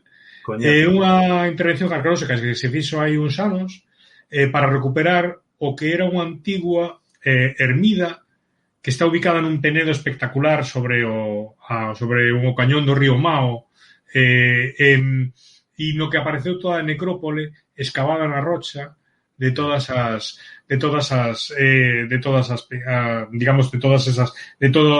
xente que se enterrara ali.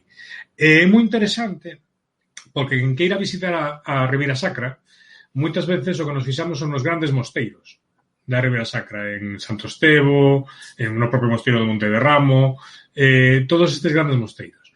Pero todo ese mundo da Ribeira Sacra empezou antes. Empezou con lugares pequeniños como San Vítor de Barsacova. Entón, cando ti vas a San Vítor de Barsacova, que é un paseo precioso, hasta ali, o que estás remontándote de alguma forma os orixes da Ribeira Sacra, a un mundo no que as igrexas, as capelas, se ubicaban nos antigos penedos, nos penedos naturais, porque de alguma forma estaban santificando lugares sagrados anteriores. Por exemplo, preto dali de San Vítor, nunha desas penedos, apareceu insertado no interior do penedo unha espada flipante da Idade do Bronce. Unha espada alucinante, porque en Galicia, na Galicia da Idade do Bronce, había tradición de insertar espadas, puñais e armas nas fendas das rochas. Soa vos algo eso. É a bella lenda do rei Arturo, de Excalibur. Bueno, pois a lenda do rei Arturo de Excalibur, das espadas cavadas nas rochas, eso se facía en Galicia, na Idade do Bronce. Hai 3.200 anos, 3.100 anos. Entón, eses penedos sagrados moi visibles nos espacios, cando se empezou a cristianizar a Ribeira Sacra, foi ali onde se levantaron as primeiras capelas. E San Vítor de Barsacova é un dos exemplos, e ademais temos a sorte de que está moi ben visualizado, dese nacemento da Ribeira Sacra como un espacio sagrado cristián sobre un mundo anterior, sobre un mundo pagano anterior, moi especial, non? Entón, ese é un sitio moi chulo. Despois, ali cerca, vamos a ver se encontro, está a Cividad, o miradoiro da Cividad, que está sobre o mosteiro de Santa Cristina de Ribas de Sil. Bueno, este é un sitio moi singular tamén. É dicir, se pensaba que era un castro, e tamén se fixo unha excavación arqueolóxica hai pouco, e non é un castro. É un sitio con unha muralla moi espectacular, dentro aparentemente moi poucas cousas, é unha fortaleza da época tardoantigua alto medieval. É dicir, da época que ata hai tempo se coñece como época oscura, non? Ese mundo do reino suevo, vale? Do reino suevo e posteriormente do poder visigodo deste espacio. Entón, hai moi poucos sitios en Galicia excavados que podamos saber seguros que son desa época. E ese miradoiro da Cividad, onde está a Cividad, é dicir, esa cidade, non? É un deses castros da época oscura, desa época antiga, dese mundo tardoantigo alto medieval. E é un sitio moi flipante, non moi coñecido, que paga a pena ver. Bueno, ali me gusta moito o tema da pasarela do río Mao e bueno, podría contar máis sitios, pero vou vos deixar por ahora por estes, porque senón nos eternizamos, non? Eu estive en Barsacova, fun dende a pasarela do río Mao e a verdad que unha pasada o sitio. É unha chulada, pero sobre todo importante como nos permite entender, esa foi a primeira paisaxe da Ribeira Sacra. Esas capeliñas no alto de Penedos. Logo vamos falar del, pero Sursallán máis arriba no río escavou outra destas hai pouco e ademais foron capaces de datala cronolóxicamente alrededor do século X. E outro destes lugares tamén moi especiais ao lado do río, non? É dicir, aí onde temos o nacemento desa paisaxe cultural espectacular que é a Ribeira Sacra. Pois sí. E bueno, a última pregunta, están deixando algunhas máis, pero vou ler esta só, porque senón non acabamos nunca. O de Teis pregunta se nos podes dar algún recurso recomendable para facer as nosas propias pesquisas. Mapas topográficos, por exemplo. Bueno, pois en día hai bastante cartografía moi interesante que nos axuda a situarnos. Bueno, un recurso fundamental non é que ven aquí a vender aquí unha moto, pero un recurso moi interesante que podes utilizar é patrimoniogalego.net. Vale? Patrimoniogalego.net en este momento ten, pois mira, vou mirar cantos ten, pero ten introducidos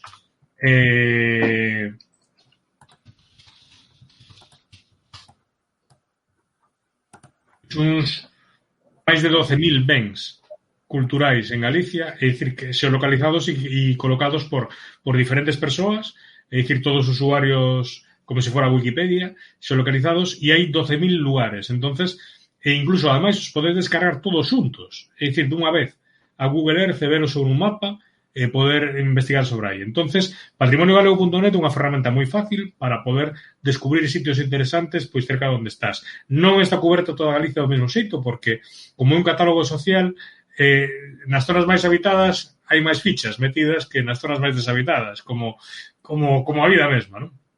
Outro recurso moi importante que vos recomendo é o visor de mapas da Xunta. Se chama mapas.visores.pba. Borja, voucho poñer aquí por si queres poñer no chat. Voucho poñer por o noso chat. Sí. Aí está. Si o queres poñer no chat. Vale, sí, bueno. Esta é a cartografía oficial da Xunta. Pero o interesante deste visor é que aquí, por exemplo, podes ver o mapa de 1956, o voo americano, que fixo o exército americano, que te permite ver a Galicia do ano 56, como é. E hai unha capa moi interesante, se explorades aí, nas capas donde di afeccións debaixo de aeroportos, augas, paisaxe, portos, montos veciñais e tal, hai unha capa de patrimonio cultural que é a información máis oficial sobre os bens culturais catalogados en Galicia. Entonces, se activades esa capa, vos colocas xeolocalizados os elementos de as mámoas, dólmenes, castros, castelos, todo iso. E hai outra capa que está moi guai para explorar que veredes ali, que WMS Catastro, que é a capa do catastro, que é a capa das fincas, vale? Entón, a capa das fincas, temos as fincas que hai, pero interesante non é só as fincas que hai, senón o nome das fincas. Porque na capa do catastro é unha forma moi guai de localizar xacementos arqueolóxicos que están sen catalogar. Por exemplo, eso a mí me pasa continuamente, é dicir, estou mirando sitios, activo a capa do catastro e vexo que pon Castro. Que esta finca se chama Castro. E dices, espera, por que se chama Castro? Espera, vamos a mirar. Empezas a mirar e na propia ferramenta esta, nos visores PDA, hai unha capa que se chama sombreado, un mapa de fondo, que te dá unha especie de versión LIDAR, a través de tecnoloxía LIDAR, do releve de Galicia. Entonces, nese relevo, se poden a veces ver algunhas alteracións que son desacementos arqueolóxicos. É dicir, formas de castros e cousas así. Ainda outro día, é dicir, no Twitter, un rapaz dixo, isto que está aquí en Xavestre, cerca de Santiago, parece un castro. Entón, mirei, eu utilicei outra tecnoloxía que nos temos moito máis potente, e, efectivamente, era un castro que está sin catalogar. Sin catalogar. Aí, ainda así, mogollón. Co cual, esta é unha ferramenta que vos puxo ahora Borxa aí, que é super interesante para ver o que tedes no territorio, ver o que está catalogado, mirar outras cousas, ver como estaba eso no ano 56, que a veces aparecen as formas dos castros porque ainda non había eucaliptos, e estaba o monte baixo, entón se ven moi ben os castros, cousas así. Moi ben, vale, pois deixo aquí no chat iso e nada, desculpade que non, porque hai preguntas algunhas que son parecidas, entón quedarán para outra vez. Así que xa para rematar vouche facer o cuestionario final que lle facemos a todas as persoas que convidamos e a primeira pregunta é que recomendes un libro. Vale, libro, te xo teño aquí, moitísimo, recomendo este libro. Momentos estelares de la humanidad, de Stefan Zweig. Stefan Zweig é un dos grandes escritores do século XX. Entón, este é un libro, era un enorme divulgador. Como estamos hoxe falando de divulgación histórica, pois preferín tirar por aquí. En este libro, Stefan Zweig conta momentos que el pensa nos que a humanidade deu un xiro, deu un cambio de xiro, non? Por exemplo, a conquista de Bizancio en 1453 polos turcos. Bueno, pois a forma na que este tío, Stefan Zweig, este escritor, conta a conquista de Bizancio é de alucinar, non? Ou, por exemplo, o descubrimento do Océano Pacífico por Núñez de Balboa, non? No século XVI. Son momentos nos que el di, de repente, a humanidade cambia. Ocurre algo. Non? E a forma que o colles, empezas a lelo e non paras, é dicir, ves cada un deses momentos como se fose un auténtico thriller, cada unha desas historias. Vos lo recomendo moitísimo, vale? Podría escoller moitísimos libros, pero eu creo que este é un libro que despois de que o lees xa non ves a historia do mesmo xeito. E se non te gusta moita a historia, é un libro ideal para empezar, porque te vas a dar conta de como ao final a historia é coñecer o que lle pasa a xente como a nós e entender como que nun momento determinado facemos pode ter consecuencias para sempre. Anotamos. Unha película. Bueno, unha película tamén o mesmo, hai que escoller moitísimas, pero vou falarvos dunha peli que eu vexo cada dous con certa frecuencia. Sempre que me deixan intento ver esta peli. Que La Grande Bellezza, de Paolo Sorrentino, na que hai un dos meus autores italianos preferidos, que Toni Servillo, interpreta a un xornalista maduro, moi pasado, que vive en Roma, nun sitio que solo de velo xa nos morremos de envidia. Interpreta un personaxe inolvidable xa do cine, que é Jeb Gambardella. Entón, La Grande Bellezza é unha peli que homenaxea ao cine italiano dos 50, a Fellini, a toda esta xente, plantexándonos unha historia moi hedonista dun home solitario e conflictivo, inserto nunha Roma vista cun amor enorme. Esta é unha peli que os romanos odian. Os romanos actuais, me refiro, porque é a típica peli que, ao mellor, se nós vivíramos en Santiago, que faría alguén como moi aparentemente de tópicos de Santiago, non? Pero unha peli absolutamente dunha beleza enorme, é dicir, que o que busca é un retrato sobre o paso do tempo, o paso das oportunidades da vida, e como unha cidade como Roma é capaz de contarnos as nosas emocións máis profundas como seres humanos. Vamos, vos lo recomendo se non a biches, e hai que vela con un vaso de viño, un vaso de boviño, unha copa de boviño. Un lugar para visitar. Pois por seguir co Mediterráneo, eu vos recomendo un sitio que non van moitos galegos por ali, non sei moi ben por qué, unha delas que son as 3 illas do Mediterráneo central: Córcega, Cerdeña e Sicilia. Son 3 illas, cada unha delas é totalmente distinta. Córcega, aínda que non vos lo creades, se parece moitísimo a Galicia. Está chea de carballeiras, neve arriba, hai estacións de esquí en Córcega.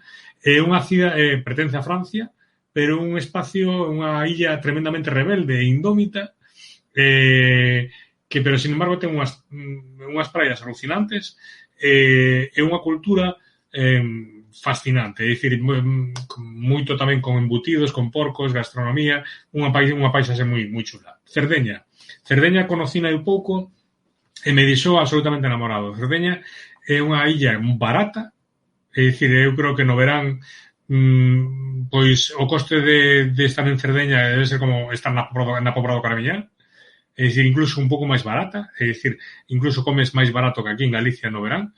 Unha cidade, unha illa dunha cultura fascinante,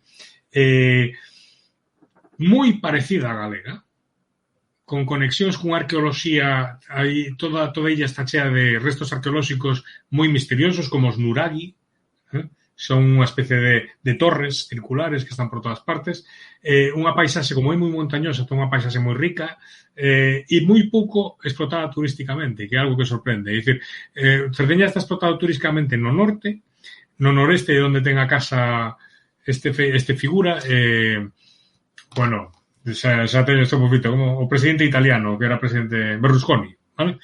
Entonces esa parte ao noreste da illa é infernal, con todo Berlusconi e todos os colegas, pero a metade da illa para baixo é un paraíso, sen turistas, por increíble que pareza. E con xente super acolledora, amable, e o entroido, por exemplo, o entroido é idéntico ao galego. Cas máscaras, igual. Todo é igual. A tradición oral se parece moitísimo á tradición oral galega, o culto á morte, e é xente super acolledora. E é unha illa de cine. E despois Sicilia, que é outra cousa diferente. Sicilia é o berce da civilización mediterránea, é unha gastronomía flipante, e outro mundo, non? Entonces eu, se cando poidamos sair, facede por explorar esas tres illas que son moi distintas. Se só podedes unha, explorar de Cerdeña, que é bastante barata e vos vais sorprender, porque non ides esperar o que é Cerdeña. E se tedes máis posibilidades, pois Sicilia e, por suposto, Córcega, que vos vai... Que aquí non estamos moi acostumbrados a coñecer estas illas e para un galego son moi sorprendentes, porque se parecen moito culturalmente a nós, moito máis do que esperaríamos. Un creador ou creadora de contido en galego, que vale nunha escritora, habitualmente supoño que moita xente, sí, moitas veces, supoño que moita xente le recomenda a cantantes, a músicos, a escritores, pero eu vou recomendar un arqueólogo, que é case tamén todo o resto, é dicir, que é Xurxo Allán. Xurxo Allán é un arqueólogo, con ele escribín un dos meus primeiros libros, Herdeiros pola Forza, sempre o dicíamos, Herdeiros pola Forza estaba escrito por un xornalista que quería ser arqueólogo e por un arqueólogo que quería ser xornalista, que é Xurxo Allán. Xurxo Allán é un rapaz que ten unha cultura enciclopédica e que ten unha visión de Galicia, da relación de Galicia co seu pasado, nos seus proxectos, que é unha pasada, escribe moi ben. Acaba de sacar un libro novo, que se chama, en edicións positivas, que se chama Onde as rúas non teñen nome, sobre as súas experiencias de traballo arqueolóxico en Etiopía, que é un libro fascinante, é dicir, un libro de viaxes alucinante, pero que ademais podedes seguir, se vos enganchades a él, por exemplo, en Facebook. Ele escribe unhas crónicas en Facebook, memorias do seu traballo como arqueólogo especialista en Idade do Ferro, pero tamén en memoria histórica. Por exemplo, ele investiga moito temas da guerrilla, do franquismo, de todo o que ten que ver coa política franquista das infraestructuras hidroeléctricas, de todo isto, pero é capaz de conectar todo eso con un fascinante relato cultural. É unha especie de mente privilexiada. Entón, se buscades Xurxo Allán en Facebook, ou se mirades os traballos no Castro de San Lourenzo en Pobra do Brollón, ou este libro que vos comento, Onde as rúas non teñen nome, en Positivas, e descubrir, se non o conocedes, eu creo que unhas figuras máis fascinantes da cultura galega actual. E, sin embargo, sigue sendo moi pouco coñecido. Só moi coñecido pois nese ámbito do patrimonio, da arqueoloxía, pero non o resto. Pero as historias que nos contan nos poden enganchar con independencia da formación que teñamos. Vos lo recomendo moitísimo. Moi ben. Comentaban aquí, efectivamente, estivemos na Mascarada Ibérica e estaban presentes as máscaras que comentabas aquí, de Entroido, e a verdad que son impresionantes e tiñan moita similitude a moitas aquí. Sí, a verdad que sí. A verdad que cos sardos puiden falar moitas veces e me facía moita gracia, porque, por exemplo, claro, ti ves Cerdeña e dices tú, Cerdeña está ao lado de Italia. O mellor falamos da historia de Cerdeña e dicen, joder, pois cando vieron aquí os romanos e nos conquistaron, parecía que éramos nós falando dos romanos, que nos estaban ali ao lado. E as historias que se contan a si mesmos son historias moi parecidas ás nosas. É moi intrigante, Eu ainda non sei moi ben cal é a conexión que sucede aí, pero hai unha conexión entre Cerdeña e Galicia que, cando vas ali, quedas flipado. É dicir, con toda a cultura. Só que paga moitísimo a pena, e aparte moi bonito. E as praias non teñen moita xente. Un nos espera iso no Mediterráneo, do que se vai esperar en Cerdeña. Pero é unha viaxe cultural absolutamente fascinante. Tomamos nota. E xa para rematar, que é para ti o orgullo galego? E pregunto como concepto, porque hai moita xente que pensa que pola nosa página como concepto. Sí, pois mira, para mí o orgullo galego é sentirme parte de algo que é superior a mí mesmo. O sea, sentirme de algo que comparto cos demais, que comparto con moita xente, que comparto con xente máis nova que a min, con xente que da a miña idade, con xente que é maior que a min. Sentirme parte de algo que o que pouco ten que ser galego que igual que outra persoa que poda ser finlandés ou algo así, pero creo que en Galicia é algo especialmente importante que un galego sempre está de a cabalo entre diferentes tempos. Nos percibimos dunha maneira moi esencial que estamos aquí en 2021, pero que a veces estamos no século XVIII, a veces estamos na época dos castros e a veces estamos no futuro. Somos capaces de convivir con todas esas épocas ao mesmo tempo. Somos capaces de conmovernos cunha historia de mouros e de difuntos e a hora seguinte estar falando de código fonte. Saltamos dun lado a outro sin que nos cree demasiado problema. Para mí, eso é ser galego e a capacidade que somos un país pequeno. Somos un país pequeno en extensión, en número de persoas. Pero co pequenos que somos, temos inmensa capacidade de estar sempre presente nos grandes acontecementos do mundo e influir neles. Entón, para mí, o orgullo galego é saber que son parte dunha cadea de persoas que con humildade foron capaces de estar presentes e influir e tomar parte en todas as grandes circunstancias do mundo, sen renunciar ao que son, vivindo en diferentes épocas ao mesmo tempo. Moi ben, a verdad que unha reflexión moi completa, a verdad que sí. Nada máis. Agradecerte que dedicaras todo este tempo a estar connosco aquí, a mostrarnos tanto coñecemento. Sabes que me vou tocar outra caña ahora en canto acabe isto, pero estou normal. Sí, nada, darte as grazas. Nos recollemos o proposto aquí no chat e máis adiante volveremos falar contigo para tocar outros temas. Agradecerte eso novamente, que esteas connosco, recomendarlle a xente tamén que merquedes os seus libros e que os sigades especialmente en Twitter, donde, crea fíos moi interesantes e nada, darte as grazas. Nos vamos a continuar 5 minutos máis, pero a ti deixámoste marchar xa. Pois nada, moitísimas grazas. Para min foi un enorme prazer, paseino moi ben. Encantado de contribuir con vos, creo que estás facendo un traballo moi chulo, achegando pois a que a cultura e a historia do país e ese orgullo galego a moitísima xente diferente que, mellor, estades abrindo moitas portas e a mí me gusta a xente que abre portas. Moitísimas grazas e nada, seguimos en contacto.